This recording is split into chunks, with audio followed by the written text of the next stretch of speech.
So this is the first session of the Gardens of Ynn, the first of two. We're playing the Gardens of Ynn with the white hack. And as usual in the gauntlet, we start with CATS. CATS stand for concept, aim, tone, and subject matter.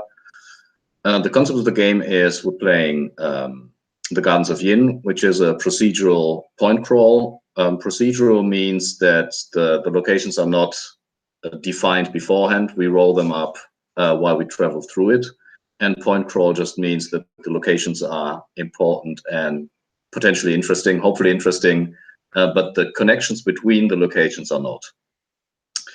And our expectation should be that there's some kind of loading screen while I, compile the information. We are using the white hack, which is a modern take on Zero Edition D&D. And with these older editions of D&D and their modern cousins comes a certain kind of expectation. Mainly, be very careful.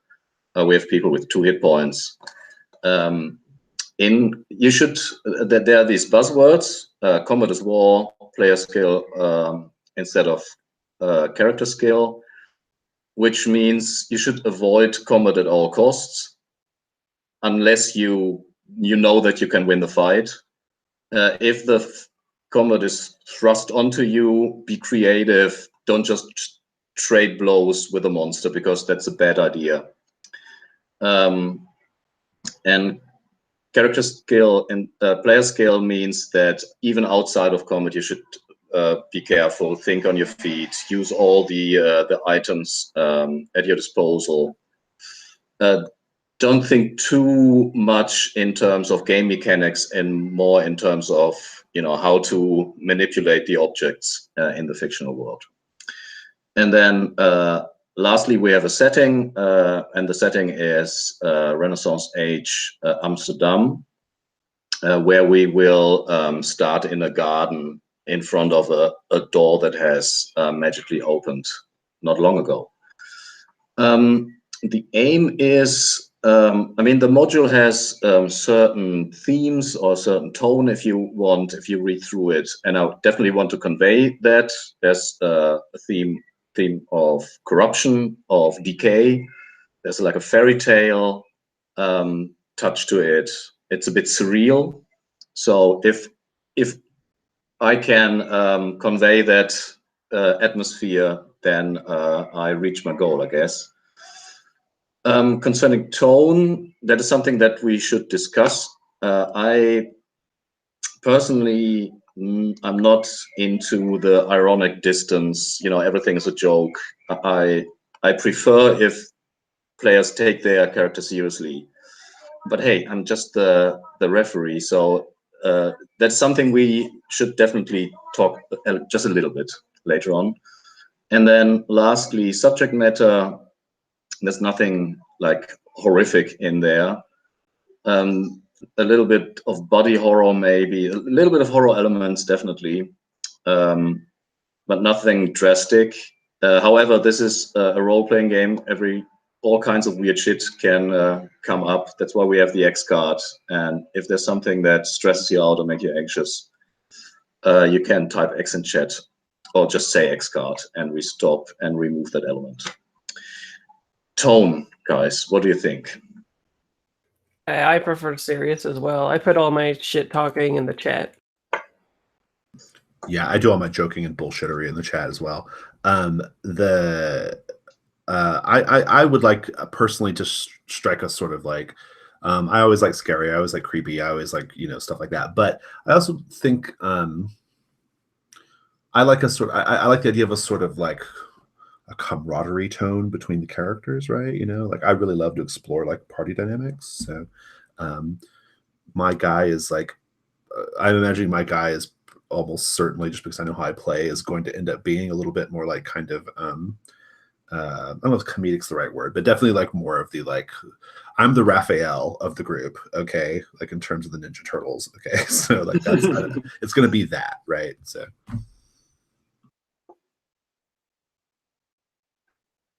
all right. So to paint the picture, we see the four characters before us. I think it's a Renaissance style painting actually that we see, and it's Amsterdam has these secret gardens. Like the merchants, they build their mansions alongside the three main canals, and the more windows they have, that's an old saying in Amsterdam, the more the richer they were. And on the backside, hidden from the public, they had this very elaborate gardens that they are famous for. You have been you have been traveling together. You are friends. You have had adventures before, and you have been summoned to a rich merchant. And let me see who has the lowest charisma. That is Shane. yes, Ilion. Ilion, I guess that's pronounced. So, Ilion, you are in debt with that merchant. What happened? Why? I think, yeah, I think I worked for him once as a bodyguard, not protecting him. I think I was like maybe protecting some sort of someone who was carrying money for him, and we got basically knocked over, and I wasn't able to protect the money, and the money got stolen, and now I still he wants me to pay it back, and now I owe him money because of that. Can you maybe have a look at the NPCs and give me a name of that merchant? Sure. Traits and NPCs. Let's say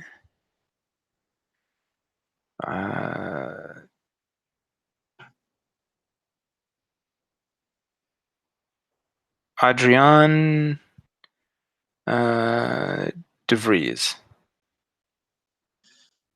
So, Meneer De Vries had approached you, and he was very stern about it. You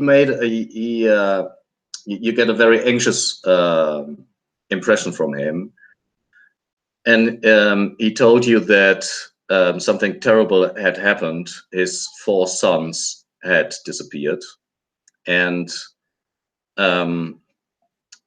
he asked you. You would, you could repay the debt by finding them. The problem is they had disappeared in the garden and behind the door that hasn't been there before. So the door appeared out of nowhere. Nobody knows why. And so I guess one of the thieves, maybe, so where's the highest intelligence of you guys? 10,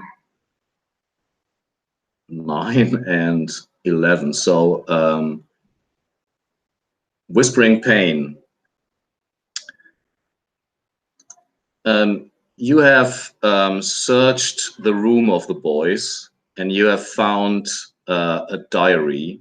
And the last entry of the diary was, "Oh my God, they found it. They're in the garden. They're shouting now. I think we will have so many adventures to tell." And then it is really scribbly, and all the other entries before were in a very like fine handwriting. Do you search the room further? Do you do anything with the diary? Am I allowed to take the diary with me? Yep, of course. I will do that then, but I bet I don't search the room because the excitement from the scroll to me means that they probably like scribbled this out and then left quite hurriedly. So we're going back to the Renaissance painting of this secret garden. We see the four of you standing in front of it's a red door with a bronze handle, doorknob. The door is closed, and the door looks like it has been there for 10 years. Like the red color is fading. And we see the four characters standing in a half circle around it. Whispering Pain, maybe with the book somewhere, I don't know, in his hand or in his rucksack. So, what would people see on this painting? It's a Renaissance painting, though, so there should be a lot of stuff going on.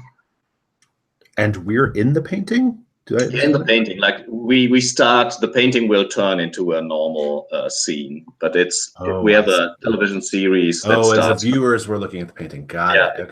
Okay. Okay, so what was the question? The question is, what do we see? So describe your character. How would they approach the door? What kind of posture do they have? What kind of clothes? Who are they? I think in the painting, I am. So my character is Vincenzo di Pasqua. I am a disgraced Venetian noble. I think I have this like. I think my leather armor is quite form fitting. I think it's something that I have left over from my old life of when I had money. So I have this very like nicely fitted leather armor, and I do my best to maintain good grooming standards. My boots are definitely a little worn, though. That's how you know that I have kind of fallen on harder times as of late. And I am actually, I think I'm like closest to the wall and the door, and kind of like just leaning against it very casually, like looking at everybody else, like, well, what are we going to do here? So with a back to the wall and then looking at the others. Yeah. Nice. Still in a vague semicircle, but just me on one end, right? Like looking at them as opposed to the door. So, Fraser? Yeah, I am of Asian descent. I'm Japanese. You said we're in the Edo era, kind of, right? I'm a wandering monk, and so I've got like leather armor on, and then like sort of the what you would see a monk wearing typically in fantasy games, with the sort of like reddish robe stuff that is draped like sideways across me with wrappings across my waist, and I've got sort of like similar leather skins on my feet that are banded together, kind of like moccasin style, that I have to replace often because I wander so much. And I've got a quarterstaff, and I think I'm looking quite serious and intent, because after reading that specific journal entry, I have like a sense of foreboding, because this is a person that was very excited about this, has clearly probably encountered some rough times that we are about to encounter as well. Do you have a second weapon? You have the quarterstaff and... Oh, I didn't take another one. Yeah, maybe you can do it while we introduce the other characters. And Vincenzo has a rapier, or what is your preferred weapon? I actually just have a dagger and a flintlock, but my picture has a rapier, but in practice, I just have a dagger and a flintlock. Awesome. And Paul?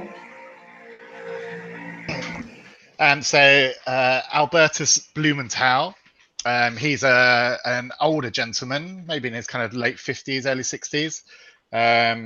Quite short, about 5 foot tall, quite portly. And he's got a big white beard, like sort of Santa Claus kind of beard, and a big bushy moustache.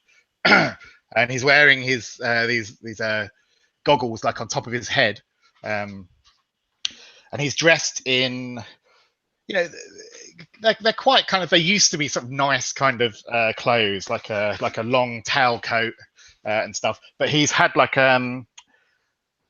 dozens and dozens of big like pockets like stitched on like all over this coat, and like he's got all of his like all of his tools and his gear sticking out like every pocket. And he's up against the door, and he's got out his little he's got like a little measuring sextant thing, and he's like measuring the dimension of the door. And on his shoulder is perched this brass like mechanical owl thing, and the owl looks like it's kind of talking like into his ear, like sort of twittering as he's measuring up. Super cool. Whispering Pain, how's your composure in front of the door? Is it like the typical super balanced? Yeah, balanced. And then I think my face is just like looking at the door with a sense of like kind of like respect. Like I have enough information to know that we are going into danger, and I respect the danger. Also, I'd like to know what the owl's name is, because that sounds cool. Oh, and I have a bow. The owl, she's called Isabel, and she can be very friendly if she likes you. And then Shane? Yeah, Ilyon is, I think in the picture we see probably him in profile. He's got a fairly long, a longish beard, probably with some parts of it kind of like tied up a little bit. I think kind of like the parts of it, yeah, split up a bit. Kind of like dark hair, probably fairly tan, I think. I think his face, you can tell at some point it was probably a good looking face, but it has been kind of through a lot of beatings, I think, and hasn't recovered.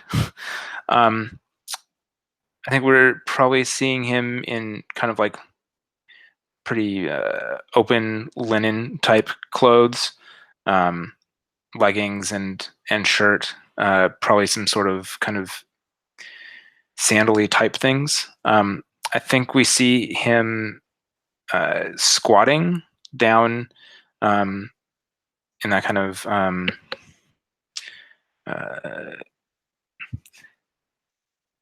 not exactly, it's that kind of like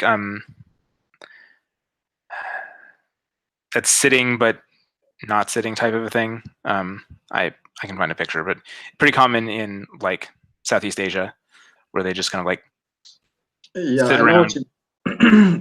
Ready to jump up, more or less, not like relaxed sitting on the ground. Yeah, but I mean it's still relaxed. Like it's a squat, right? It's just squatting down and kind of looking at the door with interest, I think. But there's also something on his mind, I think, as well. So the Renaissance painting is wobbling and then turns into a realistic picture. It is in the morning. The sky is cast over. It's cloudy. It seems to be, I don't know, maybe autumn. And what do you do? This is D&D. Someone should check for traps. How do you do that?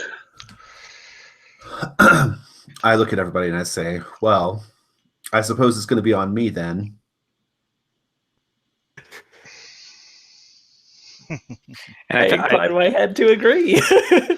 I kind of like.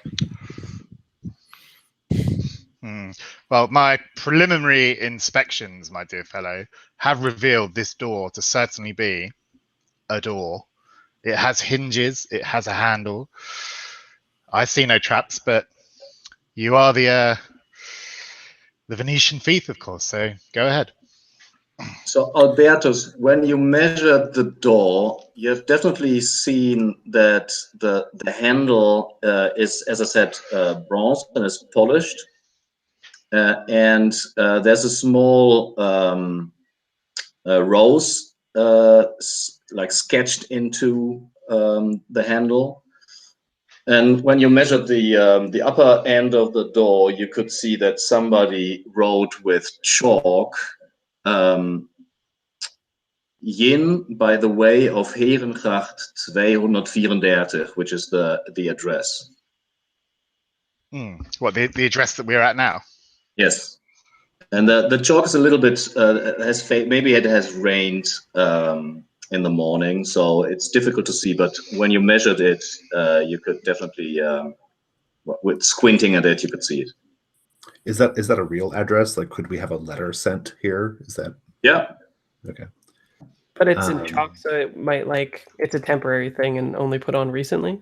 Yeah. Strange. I think so. I do have tools. I have lockpicks, and then I have to check my pre-gen to see what my other tools are. But I think I could definitely. I would definitely like tap the door. I would take some dust and blow it on the lockpick, or listen for susurrations or magical nimbuses indicating like arcane traps. I'd be doing that whole business on the door. Mm-hmm. Give me a positive double roll on I would argue wisdom. Okay. Well, so tell me what that means. What do I roll? A positive double roll means you roll 2d20, okay, and you take the better result, which is either equal or under your attribute. Equal means critical success. Mm-hmm. Under means a normal success. Got it. Okay. And you said I was doing what was my stat? Wisdom. Oh boy, I chose that was the wrong dumb stat. Okay. Let me. But at least you're rolling 2. I know, exactly. That's a good point. Well, all right. I should give it a shot.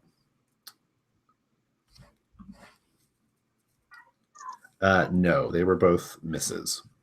Can you give me the results? I just take them for the random tables. Oh, sure. 14 and 17. 14, 17. So you press your ear against the door and do all the other things. You don't find a trap.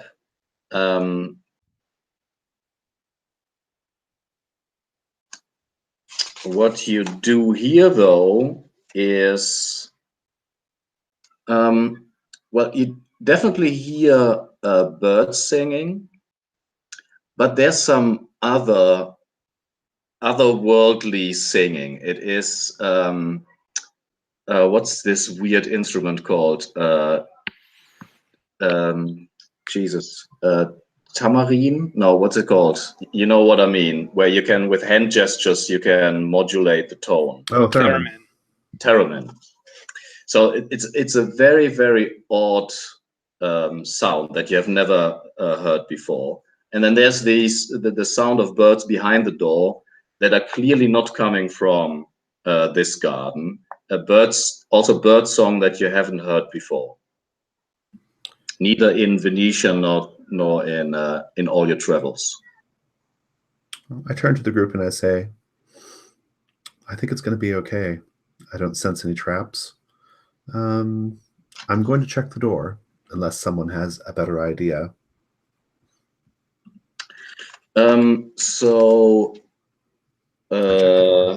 Yeah, Vincenzo, your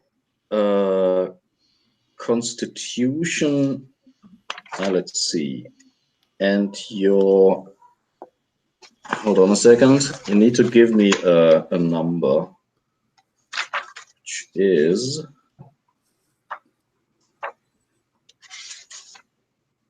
charisma and constitution, and add them up, please. 23. And yet maybe you can write it down somewhere on your character sheets. That's your sense of self. Okay. And let's see. So you're checking the handle. Yeah, I just want to see the token. Yeah. Yeah, you turn it, and it turns very, very lightly, as if it is constantly in use. Doesn't make any sound, and the door would open as well, like as if it is oiled. Yeah. What do I see when we open the door? When you open the door, the first thing you see is it is the difference between like an 80s English television series, Paul knows all about them, and like a Hollywood production from with all the super bright colors of it. It's like a pirate movie with Errol Flynn or something. So the sky is as blue as it were painted by Yves Klein. The sun has this bright yellow. Before you, there are flower beds in all the colors that you can imagine, crimson, red, like really, really bright. There's the smell of like the first spring flowers after a rain or something. It's this sweet, really intense smell. It's also much like the air that is wafting from the garden, from the scenery before you, is much warmer than what you left behind you. And so you see before you like an English park, you would say, and you can see in the distance towers very far away, and like glass houses in like with two levels, or sometimes three. You can see the immediate area after the door is surrounded by hedges. In the hedges placed are iron gates, and the area between these hedges is dominated by statuaries. Let me see. So how do you react to that weirdness? I will defer to the rest of the group at this point. I'll step aside for a moment. I've done my bit. I'd like to like reach up and sort of stroke Isabel, who is my mechanical owl, like stroke her little brass head and send her up to look like over the wall to see like what's on the other side. And can they all speak? She can speak to me, but it's in this kind of whirry, clicky kind of clockwork kind of voice that it's just like whirs and clicks that I can kind of understand. So you hear the whirring of the corks turning inside the owl, and the clanking of the metal feathers, and she clumsily flutters onto the wall, stays there for a moment, and then flies back and whispers into your ear, "It's a garden, sir. What do you expect?" Oh, you're just belligerent, Isabel, because I didn't feed you this morning, aren't you?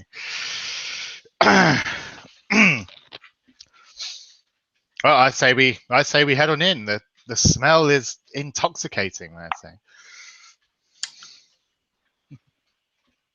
So everybody is moving inside this this strange place. Yeah, absolutely. And I say, hopefully we haven't all perished going through this portal. This is not natural. I think I stand up from my squat and pull my flintlock out just to keep it handy.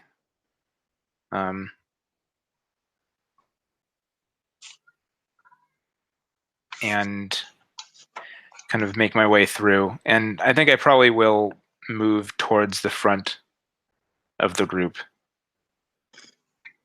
So for the many viewers that this video will have, for their benefit, I will tell you the numbers that I rolled until now. It's 14 and 17. And can Sean, can you give me another D20, please? Sure. Second. Are we meant to know the purposes of these numbers, or like my sense of self score? The sense of self score will be evident later on. The numbers will be cool if you have the module and you watch this and you can see. Oh, and you want to compare notes. Got it. Yeah. Okay, good. And then I'm player-wise, I'm not meant to know what sense of self means yet, though. No, and the players. I just want to confirm. All right. Got a 12. Awesome.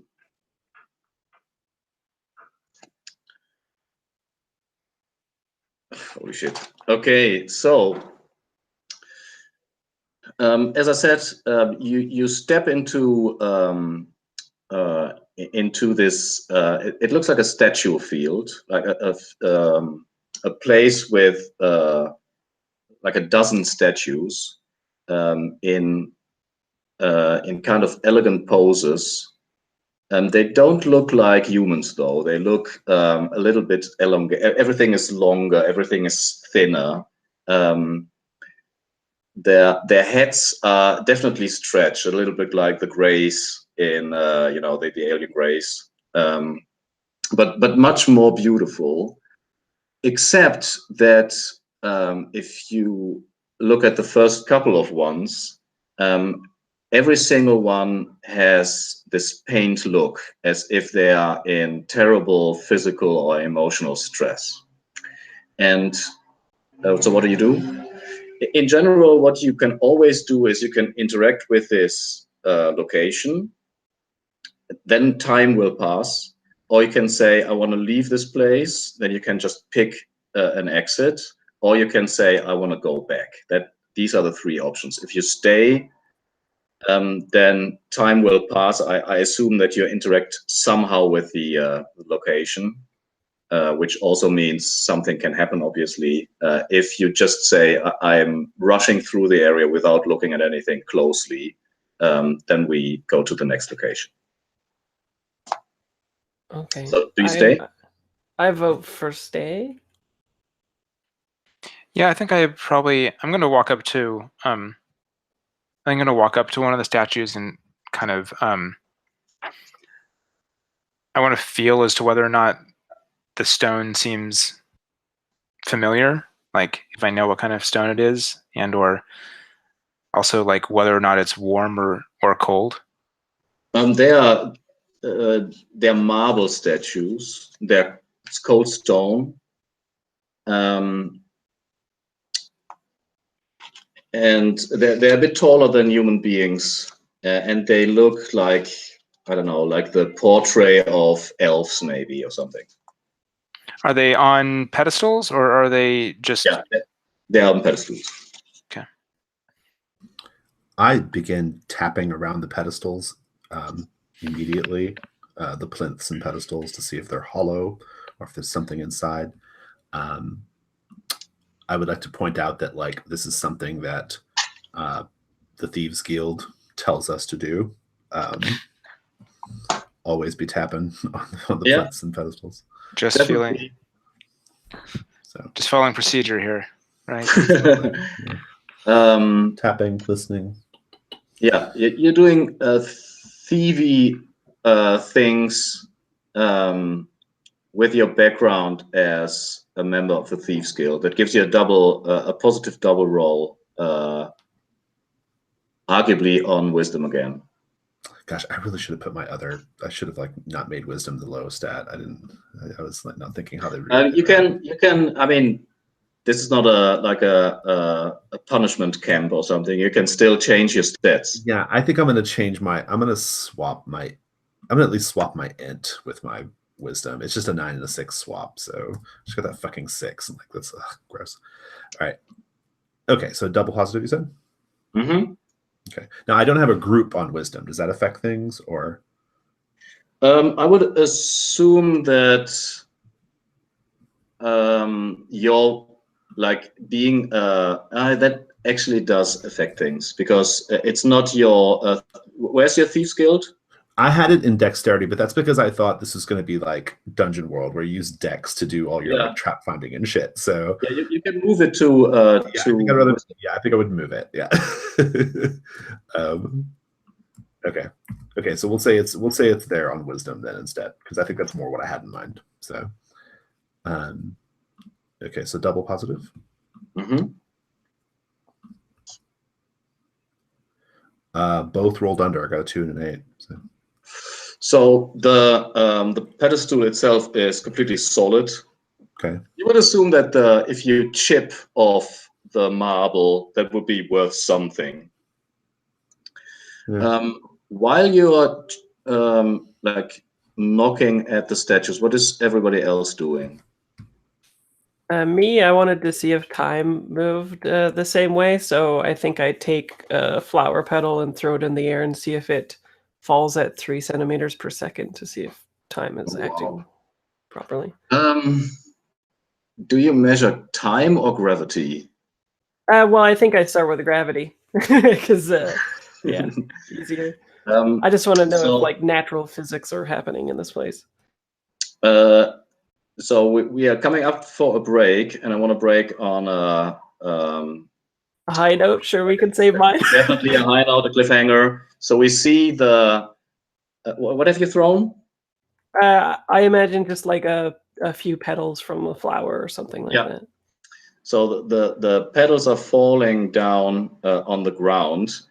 Again, at the whole time there's this weird piping noise, the theremin noise, and the moment the petals touch the ground, there's a grinding under the ground, and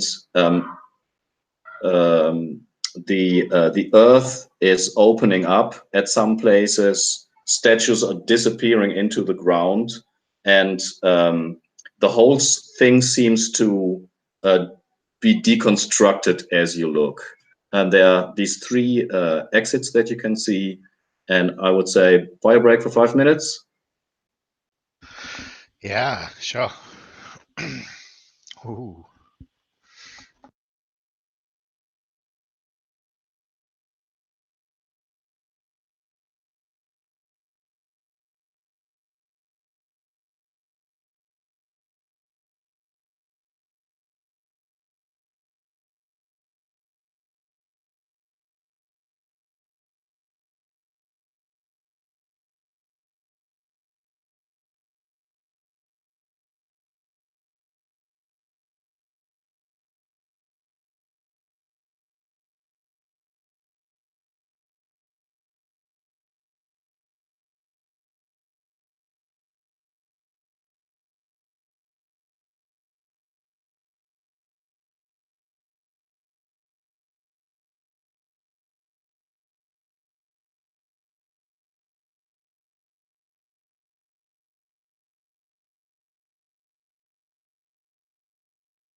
Horse, this is really great so far. Thanks for running it. Hey. Digging it. Same here. Digging it. So is it like are you kind of is it kind of you're generating it on the fly kind of with these dice rolls and numbers that kind of Yeah, it's a cool. it's a procedural in the sense that you roll 3d20 and that gives you a location. Oh, cool. And then there can be follow-up rolls as well. And I mean, the procedural thing is good and bad. It's like the difference between The Last of Us and Minecraft. Both are great games, but you can't expect from Minecraft like a coherent story. Yeah. So it's just trying to get across its themes, not exactly a coherent narrative. I mean, our narrative is we want to find these 5 boys. Right. But there is a chance that the dice don't look kind on you, and you generate like a black dragon in the first room or something. That theoretically can happen.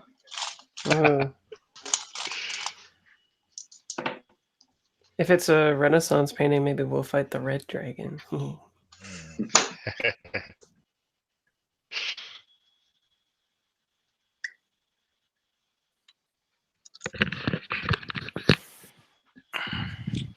All right. So, as I said, there's this weird rumbling going on underground, and there's at one place the earth opens up. One of the statues disappears. There's a rippling going through the. It's as if the whole reality ripples a little bit and wobbles, while there's this changing in the environment. So can I ask a question about it? Is it like kind of like like a sort of like chaotic kind of like earthquake, like just randomly, or is it like literally just opening up and the statues are sort of sliding down into it? It does look. It's not like completely chaotic. It does seem to have a certain rhythm to it. Mm-hmm. And the music has stopped. The music is playing on. You hear the theremin over the rumbling. But while the ripples go through the landscape, I need you to make a saving throw against magical effects, which means the wise might have a bonus. Okay. So This is for everybody. It's ST on the character sheet. Yeah, the ST. So I roll and try to get a 7 or below. Exactly. Okay, and with 2d20. With 1. With 1. Okay. Oh, I got a 1. There you go. First time I was happy to see one of those. I got a 7. I got exactly my ST. What happens then? That is a critical success. So in that case, you feel the changing of the environment around you, but where you stand, the ground does not wobble. It's like it splits before you. I failed. And let's see. I failed as well. I rolled a 9, which was 2 over my saving throw. You have a +2 saving throw against magic and mind influencing abilities. Have you taken that into account? I did, yeah. My saving throw was normally 5. So. Okay. So I would like you to roll, Paul and Sean, a d20.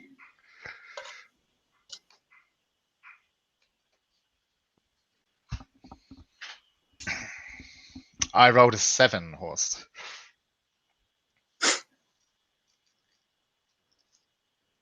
And Sean?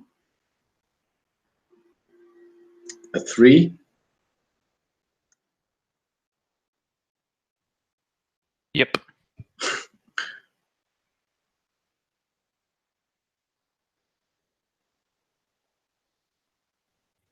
think you're saying Sean, but it's Shane as well. Sorry, Shay. That's fine. So this is all happening. The ripples eventually, like they go once through the whole area. One or two statues disappear on the ground, but the rumbling goes on. What do you do?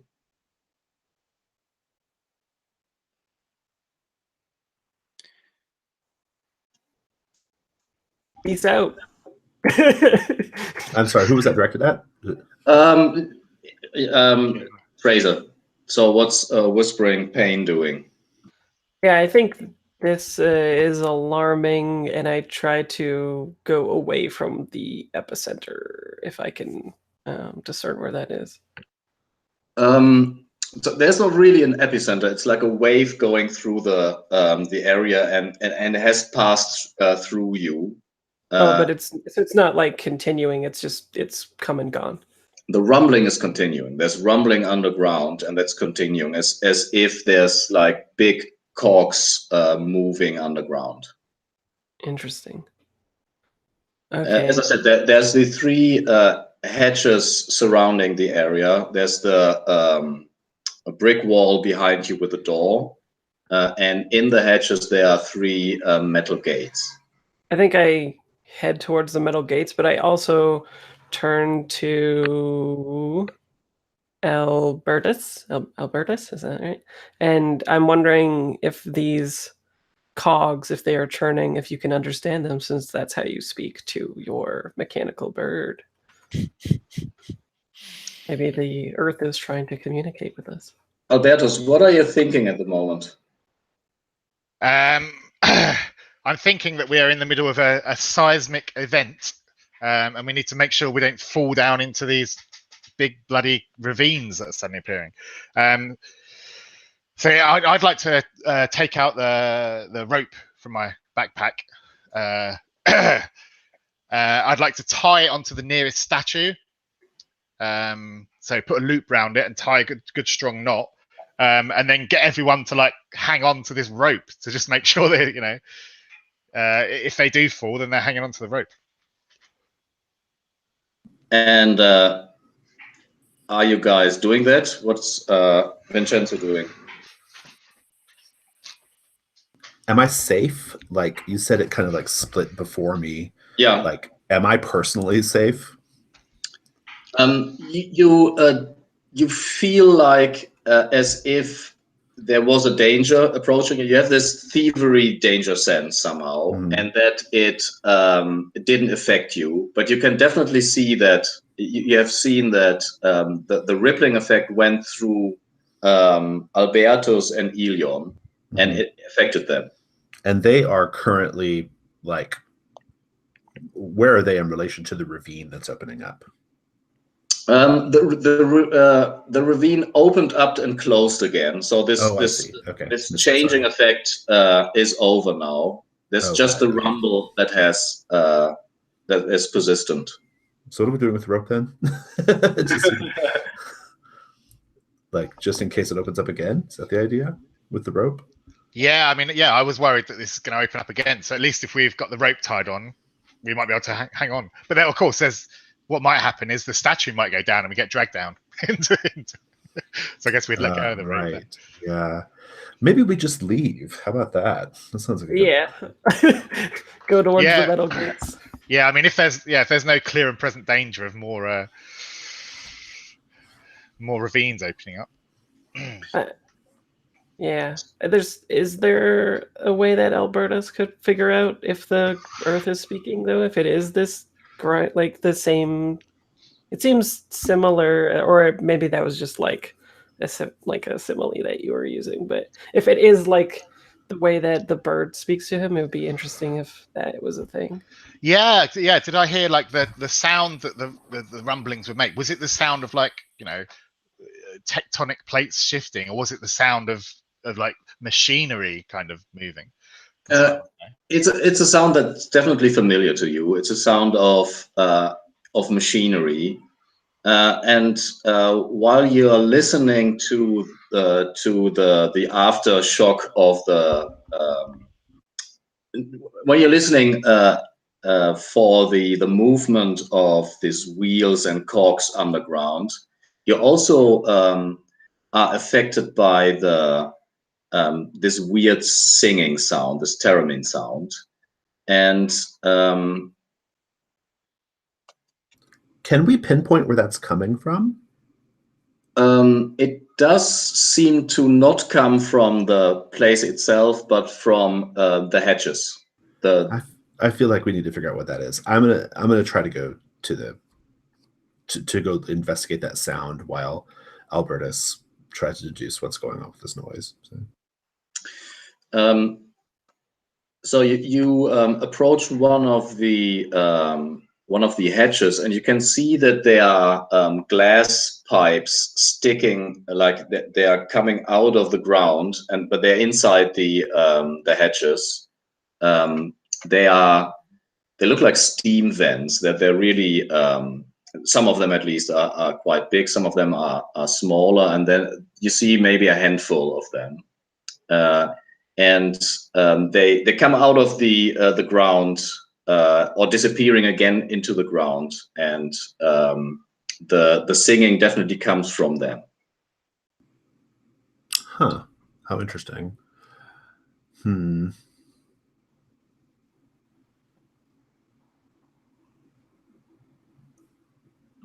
So I'll look at my gear and see if there's anything that makes sense for me to do right now. Can I jump up onto kind of maybe a centrally located one of the statues and kind of maybe do a quick peering? Well, I guess my question is, are the gates between on each of the hedge walls, are they I guess, are they solid, or are they like, can I see through them or not? Yeah, you can see through them. Okay. Can I do like a quick scan of the three to see do I see anything interesting through either of the three doorways? Yeah, you're approaching one of the gates, and you can like while walking, you see that there's dew forming on your forearms. Okay. And that's when I'm approaching one of them? Mm-hmm. Okay. Can I see through any of the other ones, or do I need to walk over to each one in turn? Well, the one that you're standing before now has, let's see, behind it you can see how do we pronounce it? Orchard. Mm-hmm. And there comes like a strong smell of fermented fruit from that place.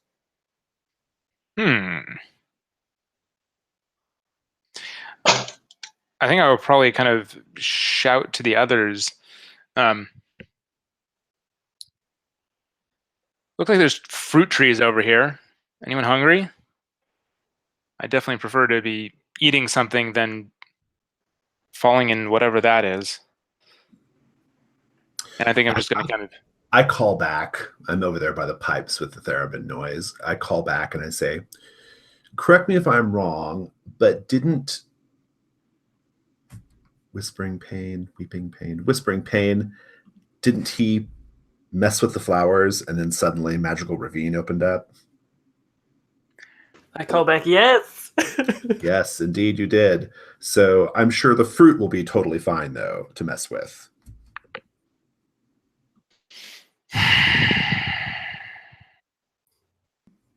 Phoenicians. Albertus, you're still hanging at the rope. Like you are trying to rescue all the other adventurers, but they are just scattering like in all directions.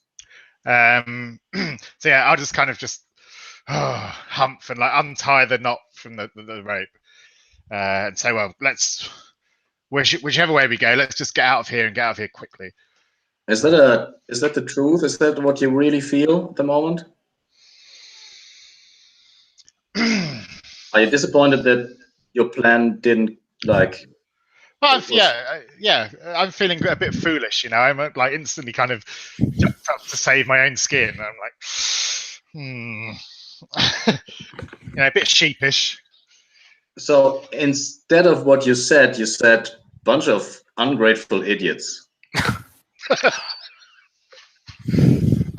And my hand like goes straight up to my mouth, and I'm like covering my mouth. I'm like, oh, I do apologize, gentlemen. I don't know what came out of my mouth there.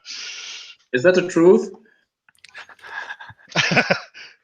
Yeah, I'm generally sorry. This is very, very bad manners. You know?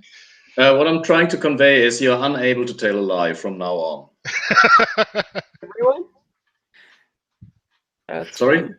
Him specifically, I assume. Yeah. Oh, okay. Albertus is not able to tell a lie. Awesome. Do we sense this, or is it just an Albertus thing right now? I think it's an Albertus thing. I mean, he was a bit grumpy all of a sudden, but he apologized. So I think so. Whispering Pain, you wanted to approach one of the gates, I think, or the hedge. Yeah, I was gonna approach the metal gates. I think it was. The one where Ilion is, or another one? Probably the closest one from where we were standing. Once the ground starts shaking and stuff. Yeah, that's the one where Ilion stands. Cool. And Vincenzo, are you still trying to figure out the singing? I am. I think I will tap the pipes. I will call back into them, see if I can yell into whatever is down there doing this. I have marbles. I think I would like drop a marble or two down. I'm just trying to see what the deal is here. Mm-hmm. So you're next to these pipes and you're trying to figure them out. And I think it's fair to say that you are exposed to the singing for Sure. a reasonably amount of time. So you get like while you're dropping the marbles into the pipe,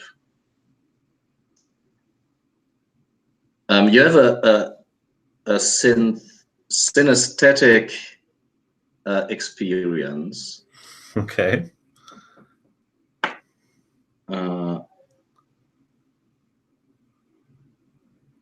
So your lover, the priest, with what animal would you associate him? Oh, what an interesting question. I would definitely associate him with a female horse, like a mare. So you because I'm the stallion.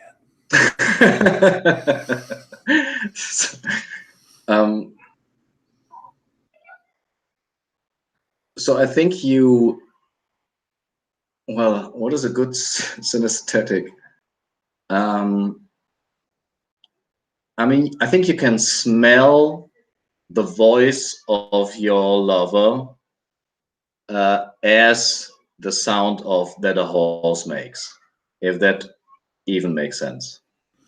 It does, yeah. Do I hear that now, or am I just like, what is that? Yeah. You hear that? What you drop the marble into the pipe, and that is the smelling sensation / sound that you hear. Yeah, but it doesn't come out as a sound. Yeah, it's all personal though, right? Like it's like kind of how I'm processing it, right? I like that. I think like for me, it's like I'm suddenly like thinking about this young priest. His name was Dominic. And I think that it's like,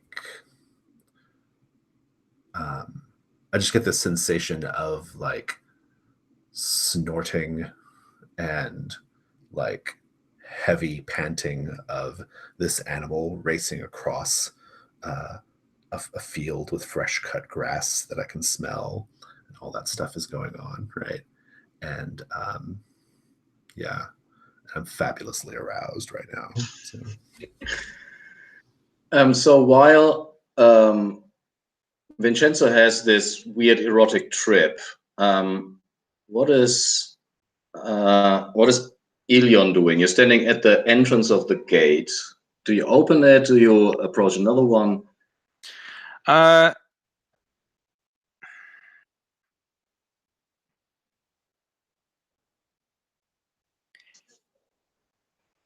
Yeah, I think everybody else seems to be kind of in their own, doing their own things. So I think Albertus has picked up his stuff and I don't know is ready to go, and whispering pain. I'm sorry, is next to you. Okay.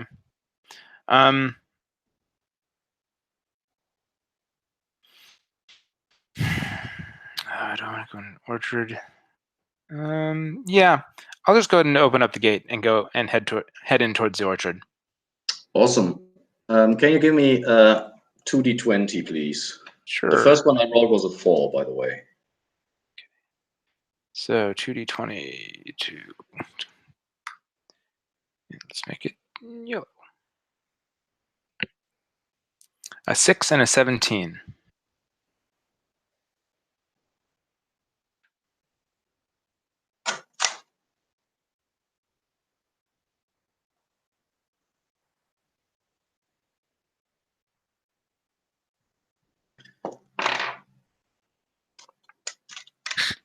Cool.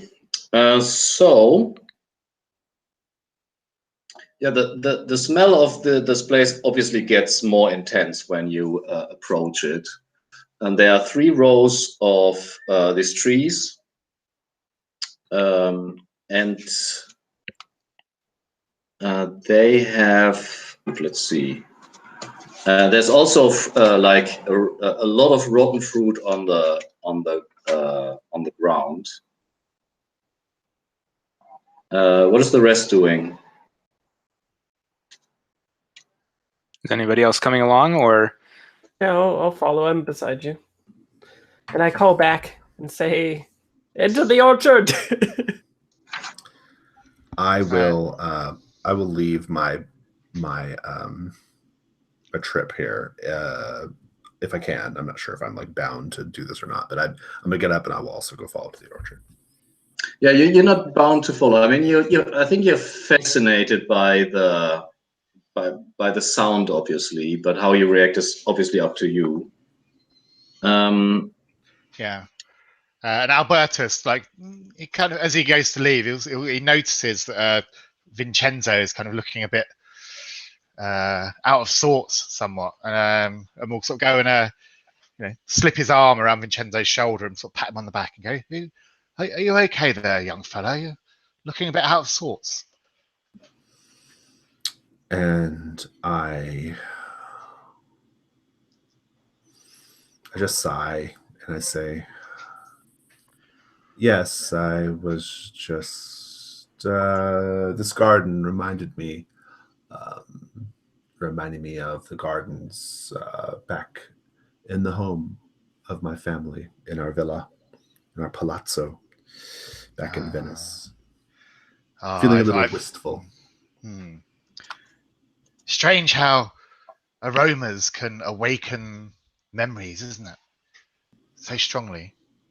I find more than sights or sounds, the smells can really bring back memories. I remember when I toured through Rome, and he just goes into this rambling like anecdote about like his time and kind of leads you through the gate.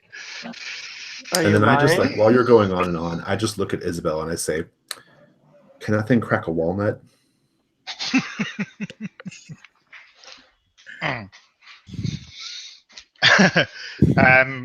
And I'll say, well, I've never tried, never seen if she could do such a thing, and it comes out as like I can't tell a lie, obviously. And it comes out, yes, of course. Very good. So talking about smells, the smell once you enter it is actually overwhelming. It's like it's this very medicinal, like strong alcoholic fermented smell that. So Ilion, you are here a little bit longer than the others, and you already feel the nauseating effect of the smell. What do you do? I don't, having been on the seas for quite some time, I don't think nausea is something that I'm isn't a rarity for me. So I think I'm probably just going to kind of like swallow it down, kind of maybe tighten my belt a little bit, and I think I'm probably going to want to try and make my way through here a little bit faster. Do I see any other? Do I see more exits?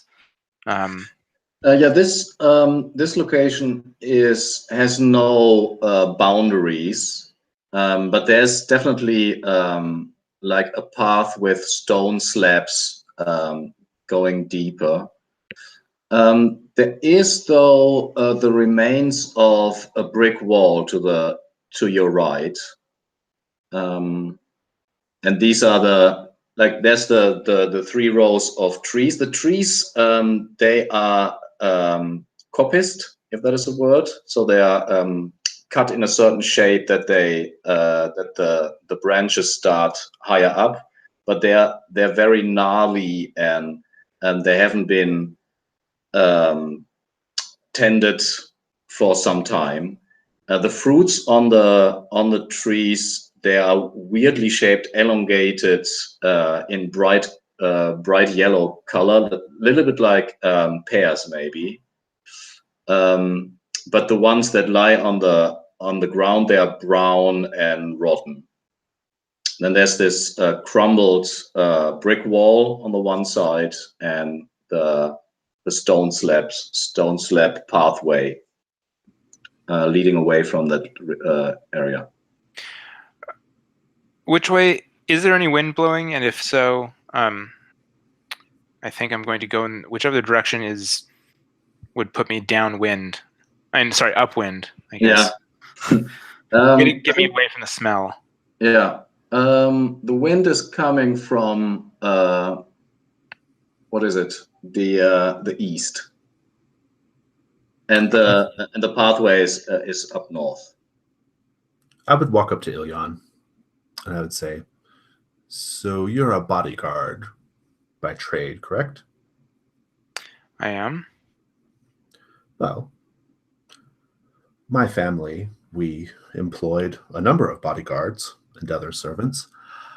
And, well, we being a family deeply involved in all sorts of political machinations. You know what machinations means? Being involved in all sorts of political machinations, and dangerous intrigues, we often had our bodyguards taste our food for us before we ate it. And he put, I put out my hand. Mm-hmm. I shake it. I look and see if there's any money in it. There is not. Hold on a second, guys. What is the rest doing in the meantime? So you're clearly interacting with the environment. What is Albertus and Whispering Pain doing? Do you think that putting either oil or grease underneath my nose would help with the smell? Oil, I would say. Is it like lantern oil, I guess? Lantern oil, yeah. So it'd Yeah, probably be pretty fragrant. Mm-hmm. I'll do that and offer it to people if they want to stay in this area, or yeah, unless we're just going up the path, I guess we don't need it. But if we're lingering here, we should probably. And Albertus, what are you doing? Yeah, I'd take the handkerchief out of my top pocket and fold it up into cloth and like press it over my nose so I don't get the whiff. Awesome. Vincenzo and Elion, could you please make a saving throw?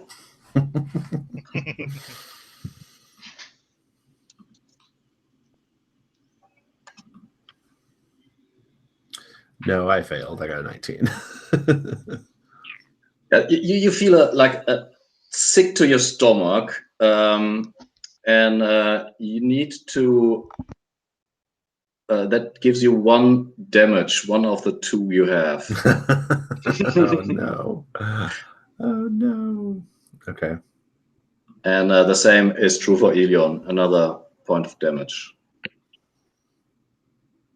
So how does it look like when you you both? It's like actually cramps. You feel cramps. What do we see? I think I just I think I still had like this sort of smell of Dominic in my nose, horse Dominic, right? And so it took me a minute to actually adjust to what was going on here in this smell department. And I think it does hit me, and I kind of just lurch, and I'm like, if you're gonna eat one of these fruits so we can find out if it's dangerous or not, you better do it quick. And I think I squat down into that same squat that I was in, but like just really kind of grabbing at my stomach and kind of feeling it twisting and cramping. And I have a very kind of like anguished look on my face. And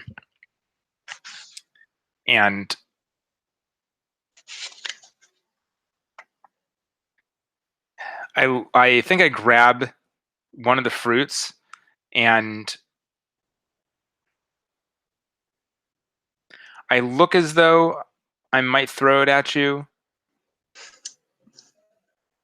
I'm sorry. Do you grab a fruit from the tree or from the ground? From the ground. Oh, rotten ones. Yeah. If you, sorry to interrupt you. If you now that you're crouching, you can see that there between the roots there are a handful of nests formed by tangled twigs. I think. Do I see anything in them? Yeah, you see in some of them you see black feathers. Well,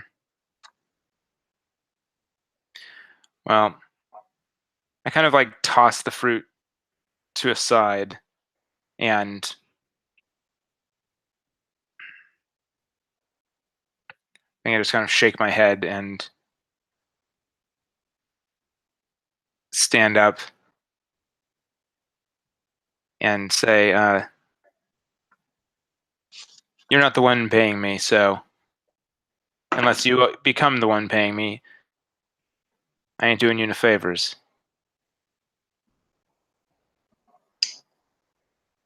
And I think we need to get out of here. And I'm trying to cover my mouth at this point. The smell is so revolting. I think I puke on your boots. And then I'm just like, okay, whatever. We gotta get out of here. Yeah. I'll help. I'll say Albertus, help me get them to the path. Let's get away from here. Cool. So you do leave that area, and before we leave, I'd like to just reach out and pluck one of the pears off of the trees as we leave, and put it into my pack. Yeah, there we go. Mm-hmm. I think so. You're staying a little bit longer, let's say, than the others. The others are already approaching the path. Yeah, sure. You hear like a very what's it called? You hear like a whimpering sound behind the brick wall, like a hurt animal. Or is it definitely an animal? Or could it be like a hurt human? No, it's definitely it's like Oh, like a Oh, it's cat. an injured kitten. Maybe. yeah. Oh. Yeah, I'm going to go and have a peek over the brick wall.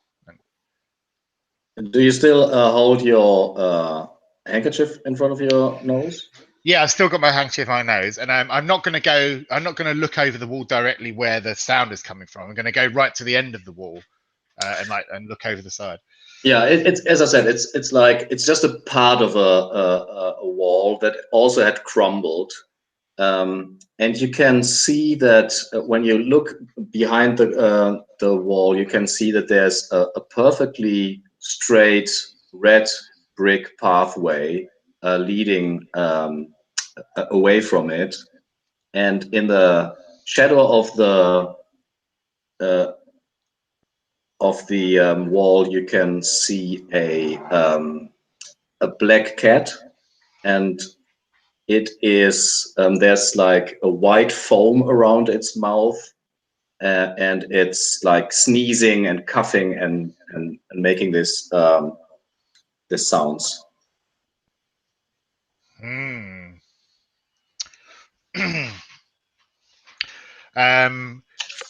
Okay.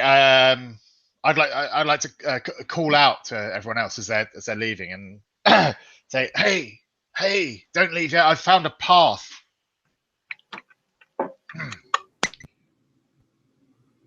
You know, we've been wandering aimlessly through this garden so far, but here there's signs of civilization. Look, a red brick path. There also appears to be some kind of rabid, dying animal, but that's the least of our worries. Well, we're on a perfectly laid stone path as well, though, right?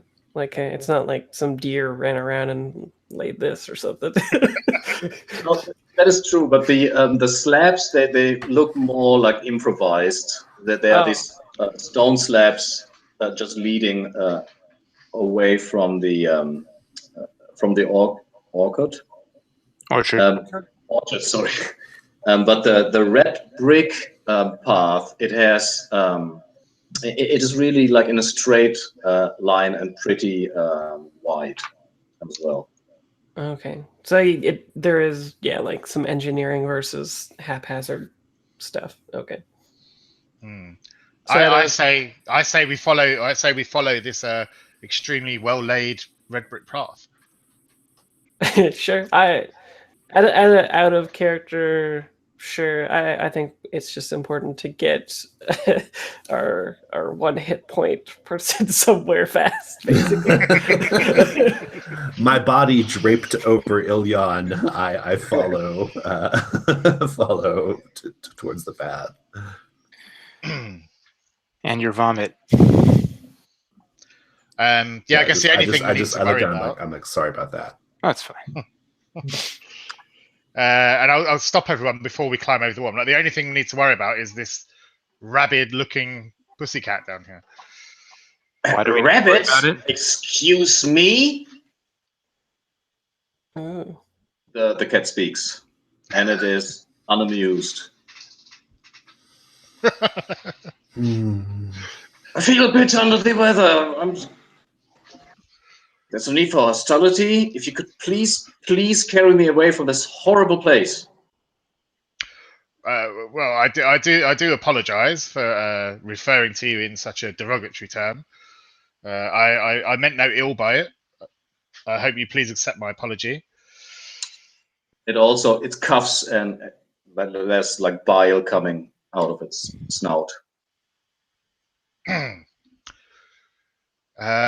You seem ill. Have you been eating some of this rotten fruit laying on the floor? Possible. The cat has to eat. Cats don't eat fruit. Well, I do. You have anything better? A mouse?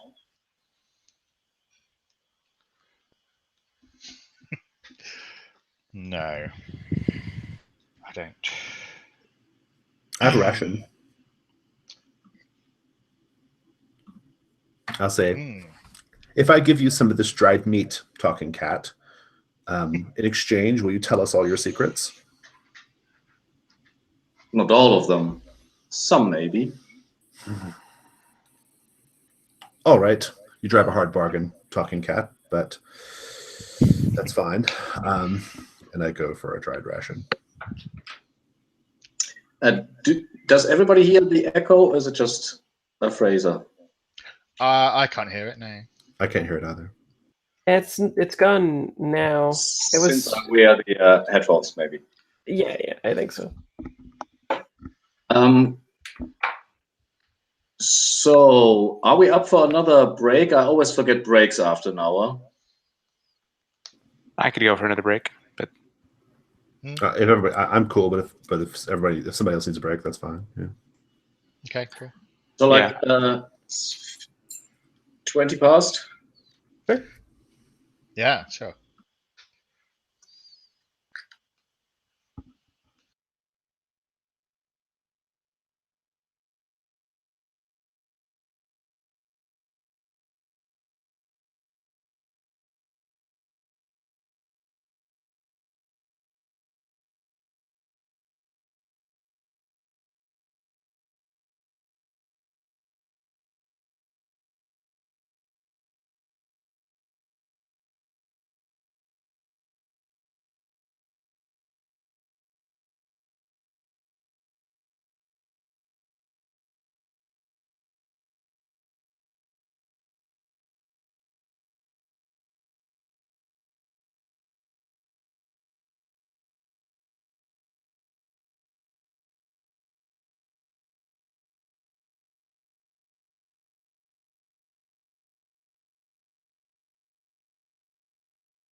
See, I've got to apologize to everyone because it's like only my second ever foray into like an OSL style game. So I'm still in that sort of piled by the apocalypse kind of mentality where I'm like, oh, let's throw myself into all the dangerous situations all the time and see what happens. That's okay. I mean, the system the system is the same. It's just the reaction will be different. Yeah, sure. Yeah, like you'll die. And I think mauled by a rabid talking cat is quite a good way to go. So. Paul, I actually really, really enjoyed our first session of Deep Carbon Observatory. That was awesome. Oh, I so wish I could have been there for the whole thing. I became completely obsessed with it. Like I went away on holiday to Canada and just read it like the whole time I was away. I was just talking to Richard Ruane about DCO a bunch today. Yeah, I'd love to play it again.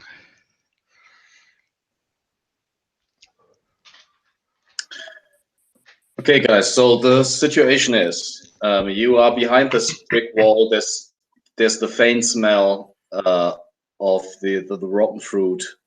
There's a sick cat. I think, Vincenzo, are you crouched down to offer the I am. Yeah, I take a piece of dried meat and I crouch down and I hold it up like, here you go. Like I'm going to take it out of my hand. Yes, she like weakly extends her neck and grabs, like very carefully grabs the meat and chews it and says, I can't stay here. If you could only take me away from this horrible stench. Can I tell if she has ulterior motives, being a wandering monk who has come across many folk before?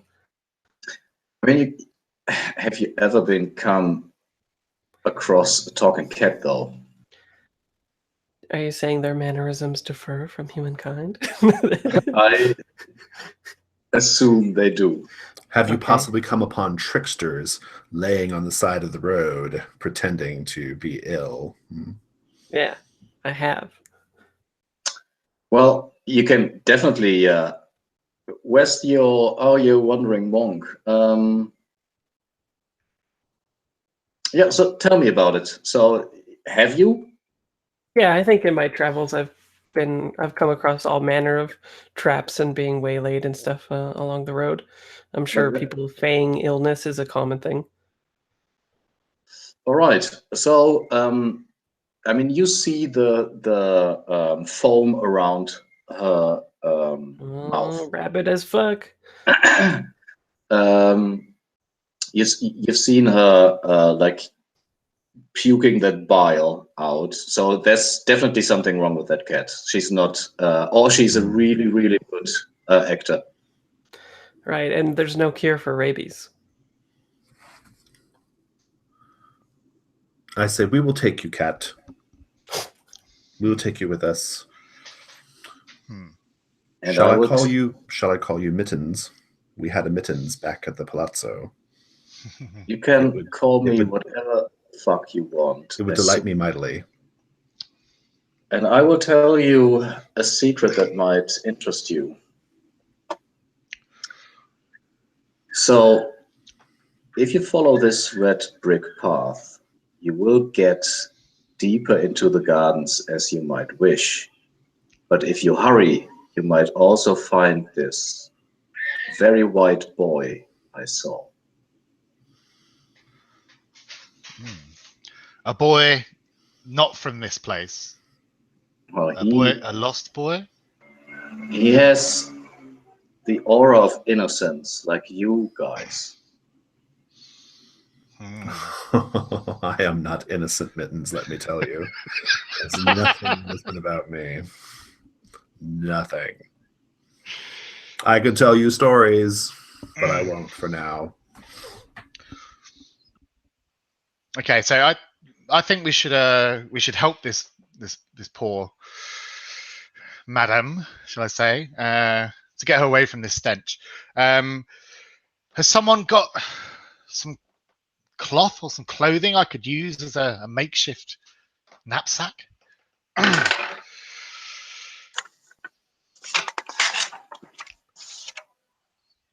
So yeah, if someone has got like maybe like tear a strip off of their cloak or their clothes or whatever, I'd like to make like a makeshift kind of knapsack and put it on the end of my cane and sort of tie it on. So it basically makes like a little carrying hammock that we can put Mittens in, and I can carry her on the pole. Toss At them in arm's my length. fishing. How about a fishing net? Yeah. Oh, that would be perfect. Yeah. All right, I can pull that out of my bag and hand it over. Okay. So yeah, so I'll tie it onto the end of my extendable cane, extend it out a bit. So, and yeah, ask Mittens, are you able to climb aboard yourself, madam? Or do you I need can't. assistance? No, that's fine. And she drags herself into the fishing net.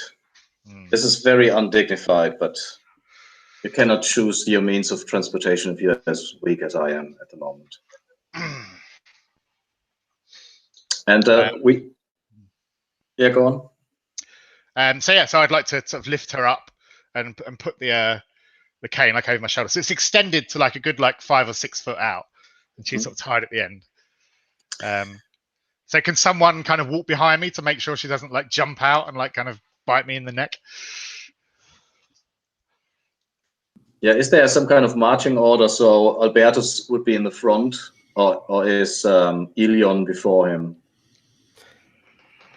I guess I can. I'd probably be on trap duty, so I'd probably go in front. I'll be watching the Mittens because I am extremely untrusting of this thing. Yeah, you see that, like, we see you walking down that brick road, and it's actually lined to the right and the left with walls. So it looks like I don't know, like a dried canal or something. And you can see her cleaning her face the way cats do.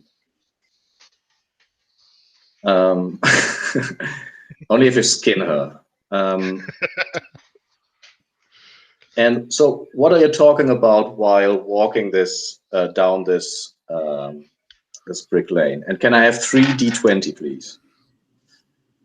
From everyone? No, Or like just from general? someone. Yeah. Okay.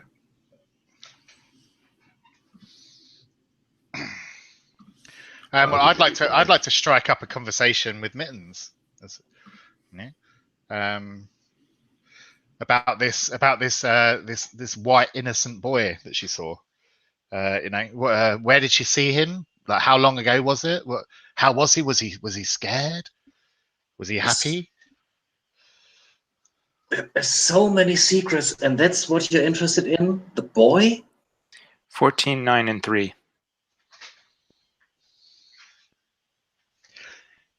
Yes, the boy.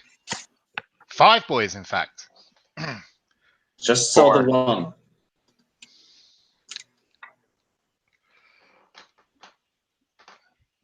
When we say we're looking for these white boys, do we mean like they're like crayon white for some reason, or are they like Caucasian, or like what do we mean by that?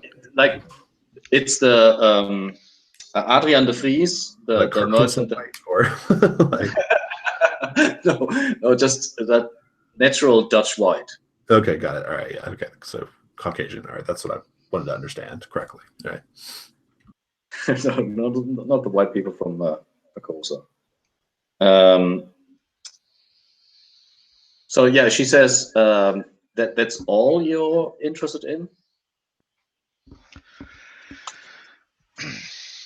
Well, that is our primary concern for venturing into these gardens, is to find these boys and return them to their home, for they are lost and they are probably scared. We're returning to their homes. Your primary concern should be getting out here alive, with or without the boy. Well, we haven't ventured far just yet. That was fantastically ominous, Mittens. Do you care to explain what you mean by that? Well, this brick path leads you to places not meant for you. But meant for cats. Well, I am a special cat. Indeed, you are.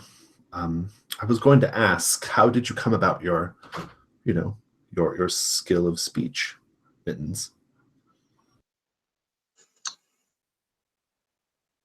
It is so long ago that it's difficult to recollect when I was gifted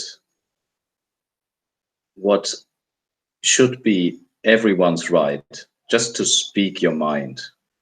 I see that the fat one that carries me got a gift from the gardens as well, and the other who's sweating dew. But it's not like that.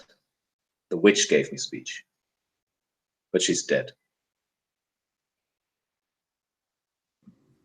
Congratulations. On your speech, was the witch. Are you happy about the witch being dead? Was she your witch? Is the servant happy without the master? Of course I am. I don't know, Ilyon. What do you think?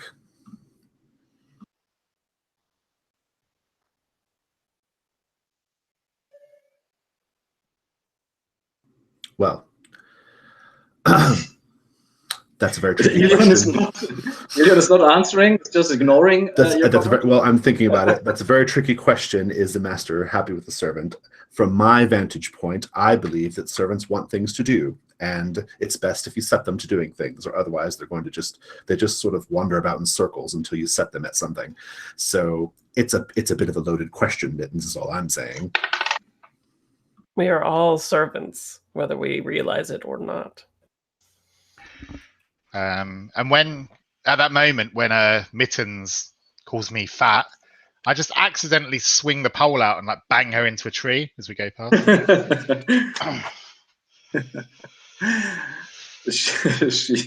she cries out, "What are you doing?" And I say, "Oh, I'm very sorry. I didn't mean to do that." But it comes out as, "Don't you dare call me fat, you dirty little bitch." My goodness, Albertus has got quite a mouth on him today, doesn't he? I try to cover Isabel's ears. Like, oh my goodness. So while you're walking, there's the walls to the left and right, they disappear and they turn into a hedge tunnel, like the hedges that grow together, and you walk through this tunnel. And like when you, it's getting darker and darker, and you can see before you the end of the tunnel, illuminated by daylight. And how do you approach the end of the tunnel? I am definitely keeping an ear open. I will halt everybody, and I'll try to deduce if there is someone waiting on either side of the threshold of the tunnel. Probably by I think I'll probably like sneak forward, as quietly as I can, and then I will see if I can see anything. And if I can't see anything, then I'll chuck a marble. I'll chuck a marble in the distance to see if there's any kind of like maybe someone there just like they instinctively reacts to the sound of the marble and they make a noise themselves, and therefore I would know they are lying in wait. Yeah, so you can definitely see to the end of the tunnel that there's nobody in between you and the end. You throw the marble, it rolls to the end and into like very short cut grass. And when you carefully approach the end of the tunnel, you can peek out without exposing yourself, stay in the shadows, and you can see which looks like a shooting range. It's a as I said, very shortly cut grass. At the end of the shooting range, there are some like rotten targets, like wooden targets. They're also, let me see.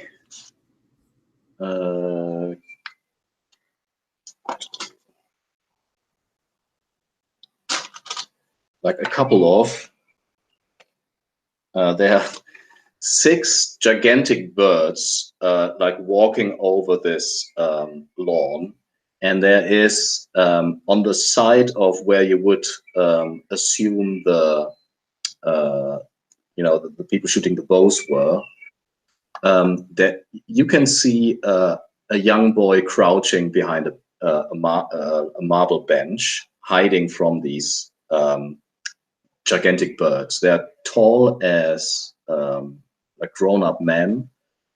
They have this beautiful iridescent peacock feathers, but they have like a vicious curved beak and like really evil looking eyes, and they're stalking and walking around this the shooting range, apparently looking for something. Once in a while sniffing the air. I don't know if peacocks can sniff, But I can see the boy. yeah, you can see the boy. He's white. And he's white. He has he looks a little bit like he has this white, weird, I don't know how you call them. It's typical for the time, like a white, Like a neck ruff or something. A neck ruff, black clothes. He short, like he's although it's autumn in the real world, he's wearing shorts, like black shorts, and you can see that his knees are all beat up and bleeding and scratched. I will go back to the group and I'll describe everything I've seen. Well, what should we do? Well, that sounds like one of the young boys that we're here to rescue. We need to get him away from these evil birds. You're very astute, Albertus. Very astute indeed. Now, how many of these birds did you say you saw? Oh, out of character, how many was it? Like 5 or 6? 6. 6. How big are they? You said man-sized? Yeah, Tall. Okay. Which means that they could fit inside this tunnel. Definitely. I think it's strange that Mittens would say that we should be concerned with getting out of here alive, but a young boy has no problem. Are you saying that to Mittens? Yeah, well, to everybody. I look at you and I say, you hate Mittens. Just say it. Scream pain. I don't know Mittens. I mean, you've been giving her the evil eye since 10 squares ago. I mean, come on, like it's pretty obvious you have it out for her. She's only been helpful. Merely a wary eye. And Mitten says, "Cheers, mate. That's what I wanted to hear. I never said the boy will get out here alive."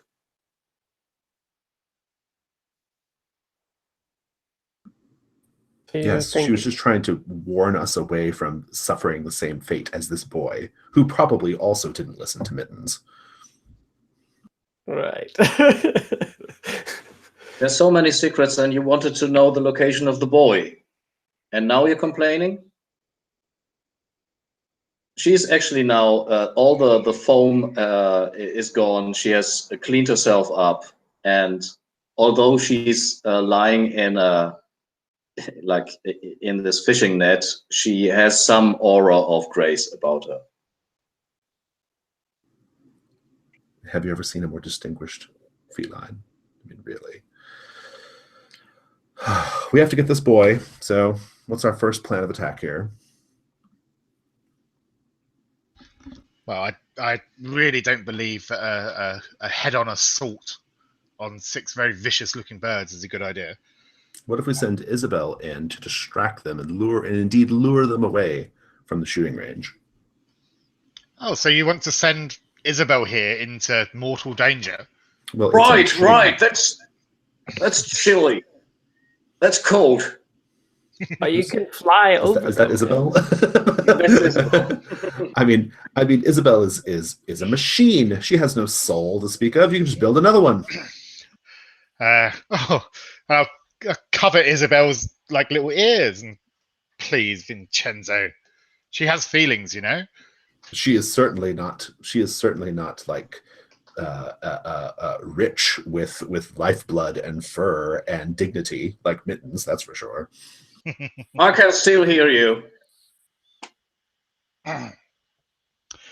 Mittens, I say, you're looking very much recovered from your previous state. Would you like to get down from that indignified harness that we've got you trapped in there? She twirls, the hairs and says, "Indeed, indeed." Okay, well, how about if I release you and restore your dignity? You help us out in this little situation we have here with the boys. Maybe. Okay, because I think we need a distraction here. I say, yeah, okay. Isabel can fly over the top of the birds one way and draw them away, and Mittens, if you run off the other way, I'm sure you can outrun those birds, can't you? She's still in the net. No, he took her down. Yeah, let her out. Yeah, she runs away. Unless you want to catch her. Well, there's your answer.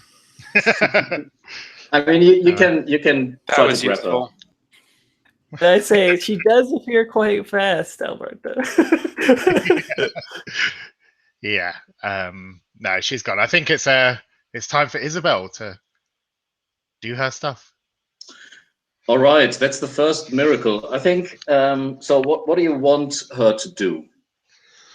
I want her because obviously these birds are kind of, they're sort of stalking around where this boy is. So I want her to sort of fly up and then fly over and swoop down like just above like the heads of these birds, sort of get their attention by circling around them, and then fly off in the other direction so they kind of chase after her. Okay, so I would say that costs you, let's say, 4 hit points if she returns without any problem. Like, she will fly away, do her maneuver, and then return after some time back to your shoulder. If you want her if you want to reduce the amount of HP, you would have to test your wisdom, I guess, and it would cost you 2 HP, and for a successful test on your wisdom, she gets back, intact. Okay. Yeah. I mean, I definitely don't want her to get hurt. So 4 HP sounds reasonable. I wouldn't say it sounds reasonable because it nearly kills me. Well, you could always describe it taking time. You have to adjust her feathers, apply oil or something, like using some kind of ingredient or having taken more time can reduce the cost as well. And you can also have a bigger effect. You can have her attack one of the peahawks. No. She doesn't want to. No, she's not. She's a lover, not she's a flapper, not a fighter. Yeah. Okay. I'll take it. I'll take the damage. I want her to do her job to fly, to soar gracefully through the skies, distract these horrible birds, and then lead them off like a merry flight through the woods, and then return to me unharmed. How do you prepare her? Like, how do you program her, and how does it look like that you, like, how is it taxing for you? Like, is it like you getting gray, all the blood's leaving your body? Yeah, I kind of take her down off my shoulder, and then sort of squat down underneath a tree, and I'm holding her in both hands, and I'm kind of adjusting these little, all these little tiny like dials like along her side, and I'm sort of whispering to her all the time in her ear. I'm like, "You can do this, girl. You can do this, Isabel. You need to be brave. You need to be brave for Daddy." And I think she gives you like a pilot check back, left feather check, adjustment of claws check. Yeah. And yeah, there's a kind of a couple of drops of oil like into her wings. Make sure she's all in good order. And then I plant a little kiss just on her head. I'm like, "Fly, my beauty." Yeah, and before you throw her, she's also like touching the side of your face with her beak. And the rest of you, while he's preparing, how do you synchronize the action? What's the plan?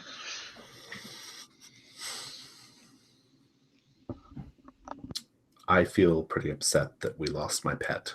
That bothers me significantly. But I am all about the mission first and foremost, so I'm not going to chase after Mittens.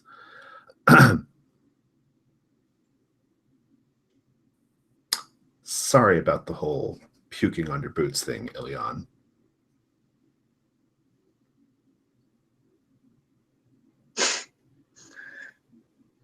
Ilion's still pissed off, I think. So cold. I mean, you should have... I mean, it's not nearly as bad as it was for my valet after my 18th birthday party. I thought he'd never come clean. So, not all bad, right? Could have been worse. And I give you a playful punch on the shoulder. Never give a coin to a cat. All right. Well, what do you think, Whispering Pain? What should we be doing? Well, once they're distracted, why don't we swoop in and grab the boy, and when they congregate back, hopefully the birds will not pursue us or even remember the boy. I'm not sure how the minds of small creatures like that work. I assume you'll be running to grab him. Sure. Yeah, I can be the runner. Does this red brick path that we're on, does it carry on through this area? Or No, does it ends here. Okay. Oh, so we have to go back to the tunnel. Well, there are other exits from this place. So there's on the left side, there's a very small wooden fence that is half rotten, and there's like a fence door or a gate that hangs like skewered in its angles. And then there's also on the other side, like where the targets are, you can actually see 3 or 4 skeletons lying there, chained to something, like lying on the ground, skeletons of dead people, presumably. And behind that is another, just a path of gravel leading deeper into the gardens. So there are 2 exits from where you are, but they are on the other side of the peacocks. Mm.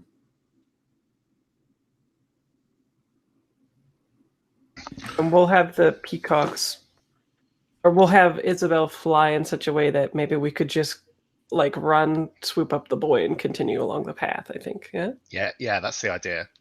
Yeah, maybe go direction where there's not a bunch of skeletons strung up. That sounds good to me. Mm-hmm. Yes. So the fence, it is, in the direction of the fence. So you would all go, grab the boy, and then run to the fence. Indeed. Yep. All right. Are you trying to be sneaky or fast? I think it's fast, right? Because I think fast. yeah. Yeah. We see them, as long as we see that they take the bait, right? All right. So we see Olivia? Is that her name? Isabel. Isabel, I'm sorry. I have written it down. Isabel. So Isabel is taking to the skies. She's flying high above, and then just as you described, she's. You can actually describe what she's doing, and I describe what the peacocks are doing. Yeah, so she flies like above the peacocks, and then she sort of descends down like in a sort of spiral. At that point, she already has the attention of the peacocks, the peahawks. And she flies like just like out of their reach, like above their heads, and she starts chirping and squawking like in these sort of mechanical tones, and then she makes a big dive bomb like straight through them, and then sort of soars off like through the trees, like zigging and zagging through the trees to lead them off. When she dives between them, they're actually hacking at her, but missing because of your awesome programming, obviously. And when she swoops away, they all run after her, and that is probably the signal for the rest of you. Yeah. Does the boy seem visibly relieved when they leave? I think that the boy is in a catatonic state. Like he's hiding, but he's also in like rolled up in a ball, grabbing his knees. Gotcha. So you're running towards the marble bench. Yes, if I was a little boy, I'd probably freaked out if all four of us are just like barreling towards him out of nowhere. Yeah, well, he can be freaked out, slug over a shoulder. That's true. Yeah, fair point. So you scoop him up, and how do you carry him? Yeah, like firemen carry. Yeah. So the moment you grab him, he. I don't know. It sounds like maybe it is a saving throw to see what kind of reaction he shows. If is he catatonic or does he scream? Oh, no. Okay. Well, if I put him in a fireman carry, it'd be hard for him to shout anyway, right? Because his belly is against my shoulder. It's just the moment you grab him, and you lift him before you can hoist him. Yeah. Well, I don't know. I'm a pretty fast monk, so. So saving throw. That's the ST7 with one die. Yeah. Yep. I got a 19. That is enough.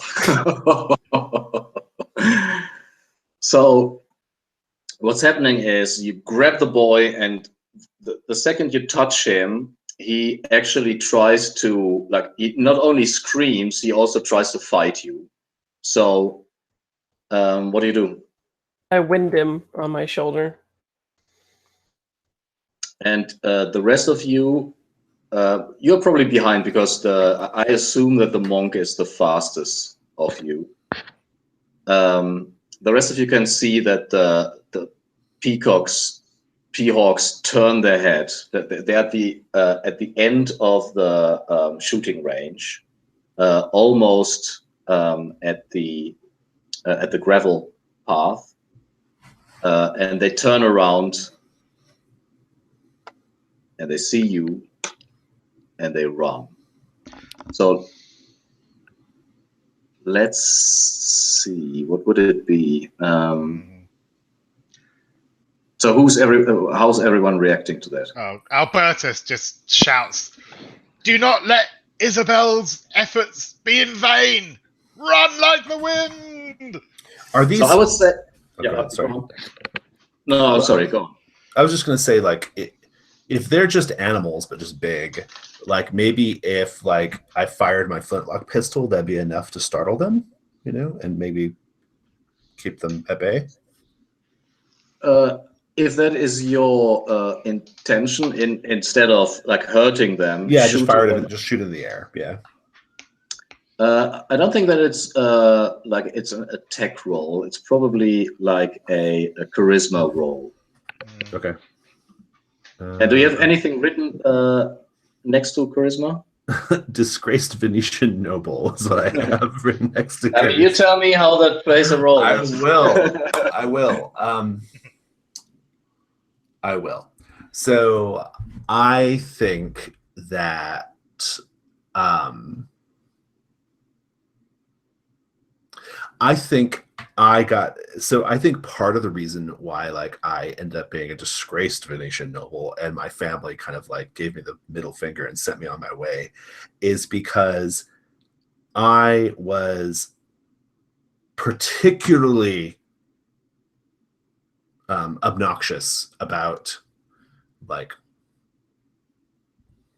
just getting under their skin. And so I remember one time when my father and I were in a hunting blind, and I was really, really angry because he didn't buy me that destrier that I wanted. And so we were like carefully sneaking up on some game birds, and I just shot my gun up in the air. They all flew away. And basically, yeah, we wasted several hours of my life, but we wasted several hours of his life too. That sounds fitting. So, remembering that moment, I'm going to try that again. A positive double roll on charisma. Very good. All right. Let's see. Let's clear this first.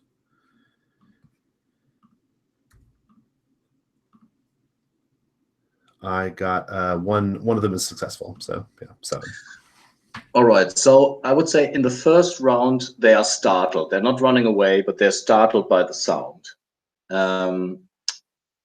So you are, I would say, let's roll initiative to see that they are not rolling. They can't do anything in the first round, but you need at least 2 rounds to get to the fence. So let's see who's the quickest to react.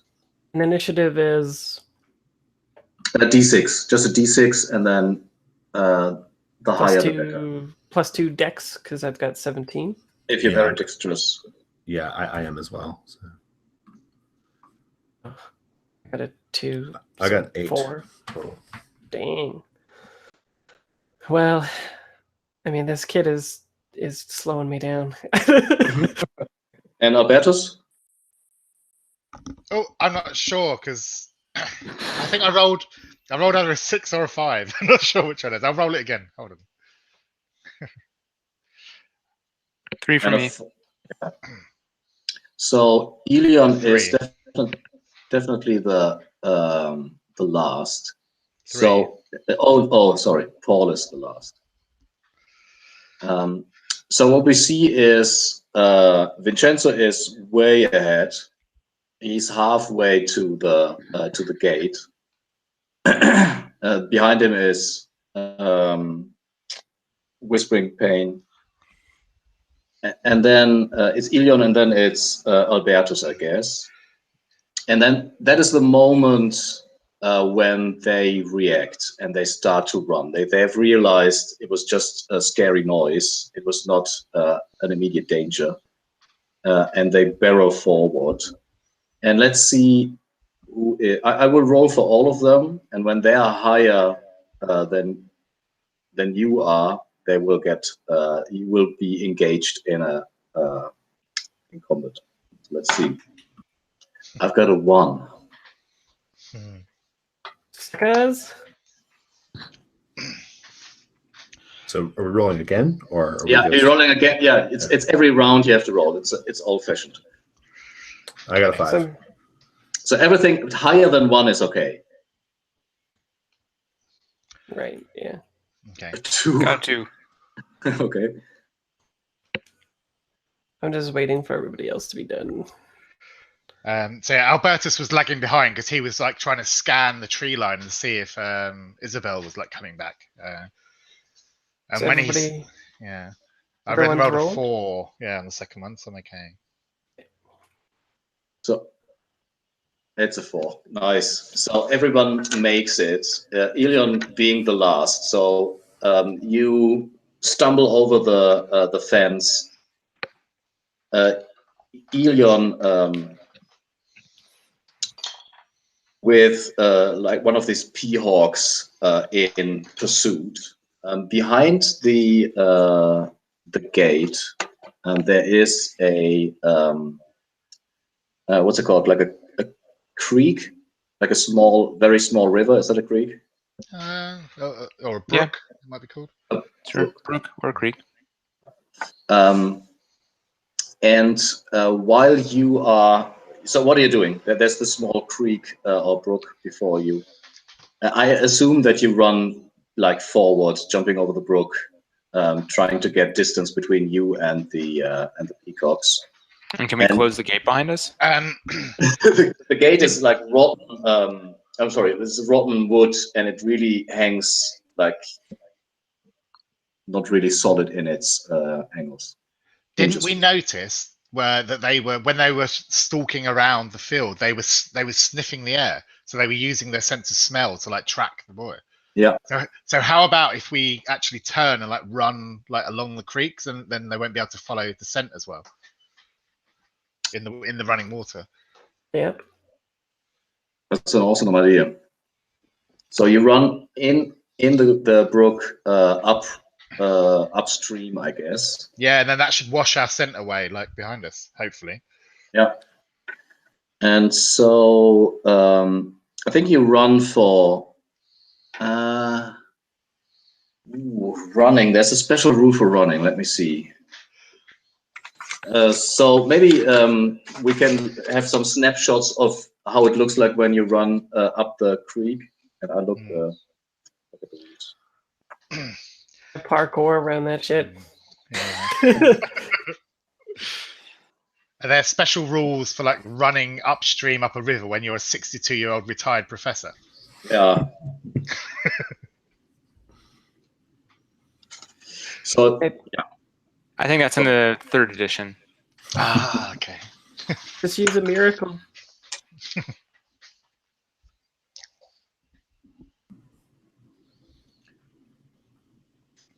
Yeah, so I don't know. We see you running blindly, and can I have 3 d20 again? You got it, Shane. 8, 12, 14. 8, 12, 14. Yep.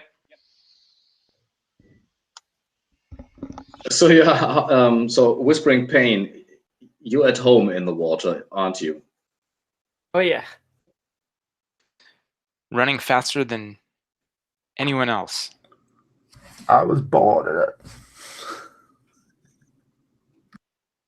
So let's see.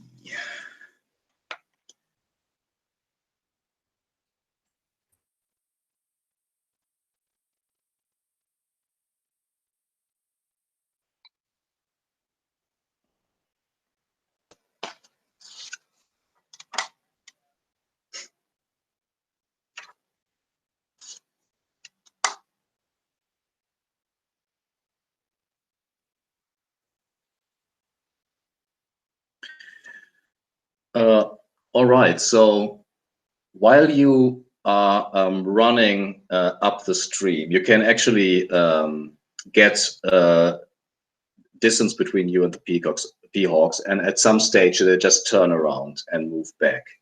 Whereas to the left and to the right of this water, there's now trees, and the further you run, the darker it gets. You can see, and the brook is getting like narrower and narrower, and turns into just trickling water, and that is when you like realize that you can stop if you want to, or walk on, or do whatever you want, but you're not in immediate danger anymore. Sounds like we could use a rest. Yeah. Oh yeah, definitely. Like Albertus is like huffing and puffing and Hacking up it's lung. really out of shape. Yeah.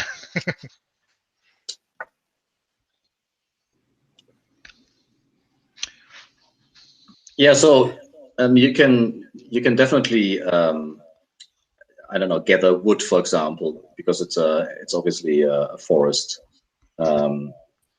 You can camp if you want. You can eat rations.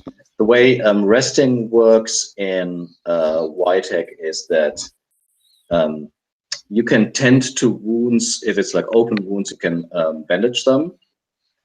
You can take a potion.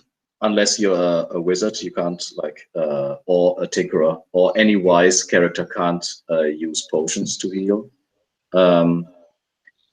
And normally it is in the morning and in the evening you regenerate. Is it 1 point? I think 1 point or 1 hit point. How do we re-roll our hit points? That's well, you have to re-roll them when you level up.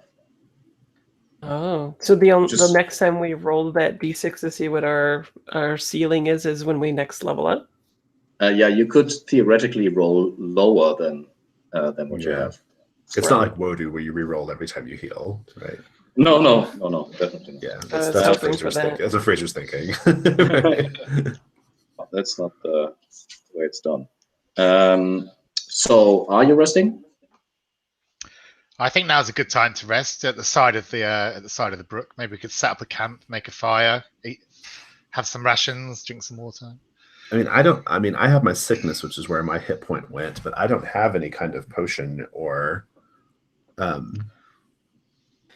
anything like that. Well, if we rested though, you'd get your hit point back. I would get the hit point back regardless, I guess. Yeah. If we're going till morning, I guess, right? And fictionally, maybe at a monastery, I know some techniques to heal you a little bit or something. That could be the fictional justification for getting rid of the sickness or whatever, right? Mm-hmm. The hot hands action. So the way, you want to rest. So what you could do is you could just take the 1 HP, but you can also make a Constitution save. And I just have to read what happens if you fail that. Why would you need a Constitution check if you're regaining a hit point? To see if you get 2 instead of 1. Oh, but you still have that ceiling anyway at 2, right? Yeah. You don't get magically more hit points. Yeah. I think you can just make you can make a Constitution task roll to get another HP. But that is not. I can only get 1, so. Yeah, and Albertus, you heal twice as much. So you would heal 2. You can make the Constitution save for 4. Yeah, okay. I'll go for the Constitution save. So there's no downside. Yeah, you make a task roll. So you roll a d20 under your Constitution. Okay, which is 8. Equal or under. Mm-hmm.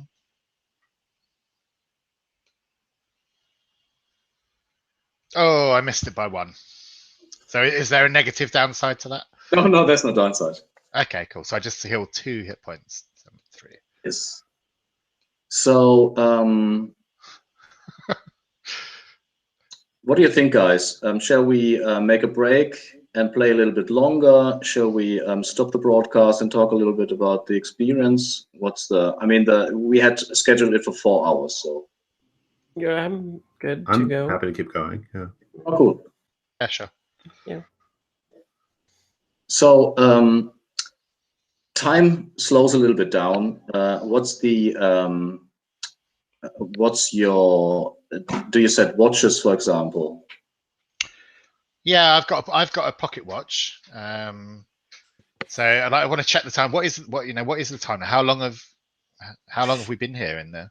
So when you check your pocket watch, you can see that time is ticking slower.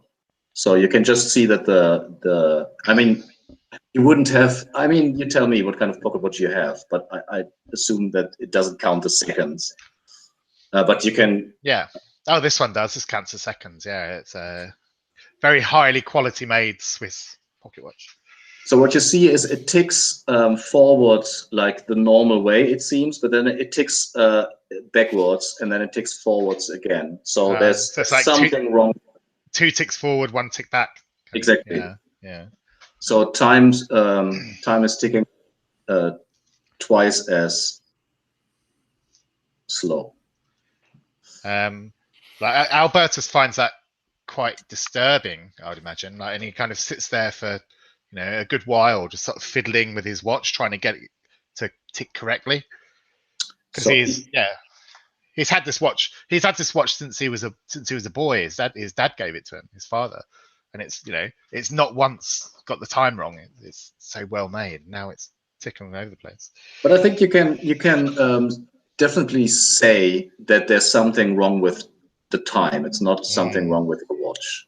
What is Elion doing? I think I'm probably just breaking out my bedroll and kind of putting it down and setting things up to get a little bit of rest. Though I would ask if does Isabel need to sleep? Could Isabel be our watch? We lost Paul. Ah, okay. I guess I will hold off that. That question will hang in the air. Ominously. Yes. And Whispering Pain, what are you doing? Probably tending to the boy and seeing if they need help or. Yeah, he's. That is a good point, actually. So while you were carrying him up the brook, I think he fainted. So when you now tend to him, he would slowly wake up. Okay. And I'll just make sure that he seems like he's in a safe place when he wakes up. Like, we're not seeming too intimidating and all that kind of stuff. And let him know that we're here to save him and the 4 other boys and such. Yeah, when he sees that there's that he's safe, that there's the 4 of you, there's no monster creatures around him, he just starts bawling. She just starts crying, and the tears are running down. And he's trying to say something, and he breathes in and wants to say something, but it doesn't work. Right. So I'll see if he's in for like a hug to slow down the heart rate and all that. Yeah, you take him in your arms. And what are you doing? I'm trying to do the swaddle action, right, where it lowers his heart rate and regulates his breathing naturally. So he's sobbing and he's breathing in, and he says, they're all gone. I'm alone. And the birds. Oh, the skeletons were the boys? Are you asking that, or ask? I shoot a PC glance communicating. Yes. No, the skeletons were human sized, like adult sized. Oh, okay. And they were chained to they were chained to something. Oh, right. Okay. I say, are you sure? Are you absolutely sure the other 4 are gone? Or lost? I couldn't keep up, and they ran away from the birds, and I fell and bruised my knee, and it really, really hurts. I'll try to tend to the knee as best I can and say, so there is a chance the other boys might yet live. You think they're dead? And he's in terms of just sheer probability. He puts his arms around Whispering Pain and hides his face in your nape of my neck. Yes. Away from Vincenzo. You've got away with kids, Vincenzo. Well, I can't help it. In the de Pasquale house, it's sort of looked down upon to touch children until they turn a certain age. You don't want them to get too attached, you know. So, sort of keep them at arm's distance until they're about 12 or 13, at which point you regularly shake their hands and, you know, that sort of thing. It was a very difficult upbringing. So thank you for your sympathy. Yeah, seems like you wasn't really loved as a child, Vincenzo. I had to find love my own way a lot. I had to make up for that Friends. which was denied to me. I can relate to that, I say, as I sort of stroke Isabel's beak.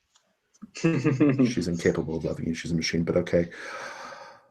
I can still hear you. I know, dear, I know.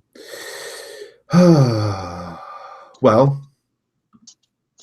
have no fear, little one. We'll find your friends. Otherwise, we don't get paid, do we? Siblings. Oh, they're related. Oh. How fun that you were raised with them. That's fantastic.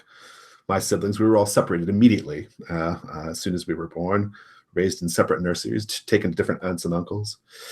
Yes. Yes, we all encounter hardships in our own way. And I tell the boy that we are his guardians now, and I also ask him his name. I am Jan. Well, we will protect you as best we can, young. And so, Ilion, are you asking Albertus now? Am I asking what? Are you asking Albertus whether or not Isabel will be able to guard? Yes, I asked. I actually asked in chat. But I see that. Yeah, Isabel can be our watch. She quite often wakes me in the morning when the postman arrives. She is more than up to the task. And so, how does it look like? Are you going to sleep immediately, or are you sitting in your bedrolls and talking to each other like the Waltons? And do you have bedrolls? I have a sleeping bag. Awesome. I've got a bedroll. I have a tent. Oh wow! Wow. A tent. What? Where'd you stick that? It was well, you. I mean, a tent folds up very well. It does. It's very luxurious for a monk. I mean, Well, you I probably... took it. I think I took it from the monk one. On the Oh sheet. no!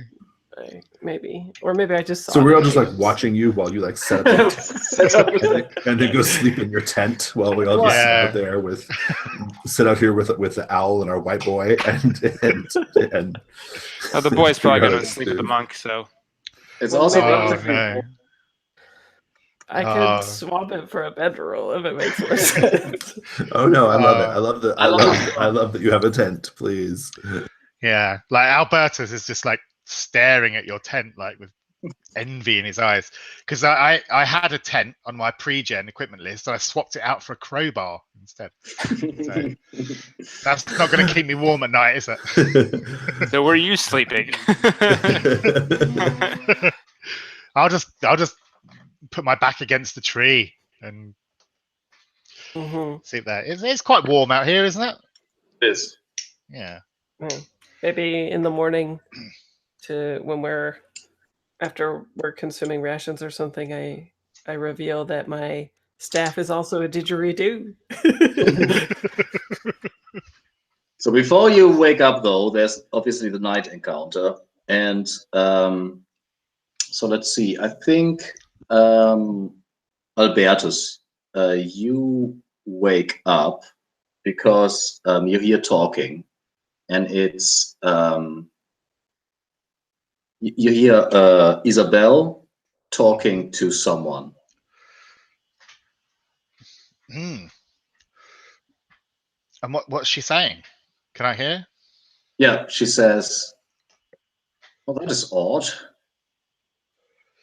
And then the other voice is like an arrogant cat voice saying, "Yeah, well, it's just by chance. How big is this place?" And I run into you guys again. Mittens. Oh, it's Mittens. And it's not. I'm not joking. I rolled a 1 again on the encounter table, so it's the black cat. So I'm going to wake up and head on over to where Isabel is talking to Mittens. I think Isabel sits on the branch of a tree and looks down at the cat, and the cat is looking up, and they're don't think himself. Okay, so I'll say, oh, fancy seeing you again here, Madam Mittens. You quite left us in the lurch with those nasty, violent peahens, didn't you? Well, Have you I come have back? not. Have you No. come back for more Russians? Have you come back for more of a free handout, perhaps? I wouldn't be opposed to the idea of a free ration. Thank you, sir. I Oh, see. there's nothing in this world is free, my dear Mittens. And I'm going to dangle like a dried pilchard in front of her nose. Well, there are all these secrets. Oh, I see. You've got the boy. That's very skillful of you. Yes, by the skin of our necks, we managed to get him. I tell you, so yeah, this pilchard. You want it? One secret is the cost, dear Mittens. You might want to know. I mean, there's so many secrets, but you seem to be possessed by little white boys. Or is it obsessed? It's obsessed. Yes. Not much better in terms of. That's your dirty fantasy. So yeah, if you could tell us another secret regarding another little white boy, this tasty, tasty pilchard could be yours, Mittens. All right then. And she opens her mouth, waiting for you to drop. And I'll be like, nah. Secret first, then din-dins. So chances are the other 3 boys are dead. Anything else? See, I told you. There's 5. There's 5 of them, aren't there? Oh, 4. Oh, okay. Thought I was on to something there. Dead, you say? How do you know? Have you seen their bodies? I haven't. And I don't want to crush your expectations. Maybe they live. I saw them running together, the 4 of them. But Well, may I say, Mittens, that you are a very pessimistic pussycat. realistic, They could- actually. They could totally still be alive. Where did you see them running? Where did you last see them? They ran down the red brick wall. All 4 of them. We have one of them. Imposter kid. I can't help you with the kids. I have to be honest. Anything else? Oh, why don't you just delve deep into that secret lucky dip of yours and give me a secret. Something about this place. What's going on with this place? The time. What's the cause of this strange time dilation we have going on? Oh my, fancy words. Time dilation. You are far away from home, my friend. Far away. Time works differently here. You're just telling us what we already know. Yes. Well, you're asking me stupid question, maybe. Well, Mittens, your information, I don't think is deserving of a treat. And I plop the pilchard right into my tongue. Swallow it. So you want to know about the she? The who? The she, the masters of this place. Oh, yes, please, tell us. That sounds like it's definitely worth a treat.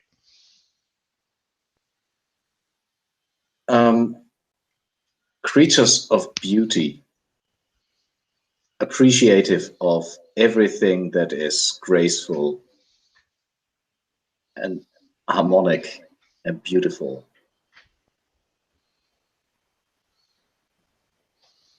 And she opens her mouth again. And where do we find these creatures of beauty? Oh, you don't want to find them. The ones that are left, they are crazy. They are vicious creatures now. It got to them. What got to them exactly? Well, how many secrets do you want for some, like, piece of meat? Depends on how many you're willing to give, doesn't it, Mittens? I feel betrayed. I told you a secret and I got nothing. Oh, here you go. And I'll toss the pilchard into her mouth. And yeah, she puts it between her paws and eats it very elegantly. If you want to, would you like to stick around with us, Mittens? Join our little expedition? There's plenty more pilchards where those came from. You know, we couldn't have you foraging for rotten fruit again, could we? Stick with us and, hey, you're going to get a good square meal. Maybe twice a day. I will think about it. And she goes in circles and then just rolls up, to a fairy ball and goes to sleep. Aww.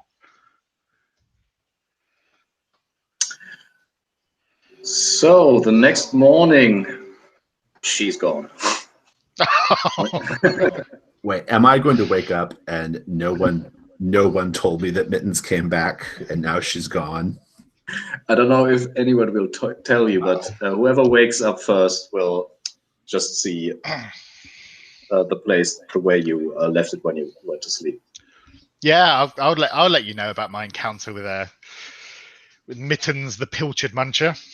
Why didn't you wake me up? Because you looked so cozy in your comfy bedroll. probably dreaming about Dominic. By the way, you kept murmuring his name under your breath, in between snores. Yes, I dreamt that he and I were running free across a grassy plain. It was very stimulating. Clearly she came back because she, in fact, she loves me and she wants to be here with us, but she's too proud and has too much dignity to say so. Did you offer to let her stay? I tried to persuade her to stay, dear Vincenzo. She agreed. She said, yeah, she would. And then in the morning, she's gone. Abandoned again. Nobody loves old Alberta. Well, we could work on that if you want. I do have some thoughts, but I've got Isabel. I'll always have Isabel.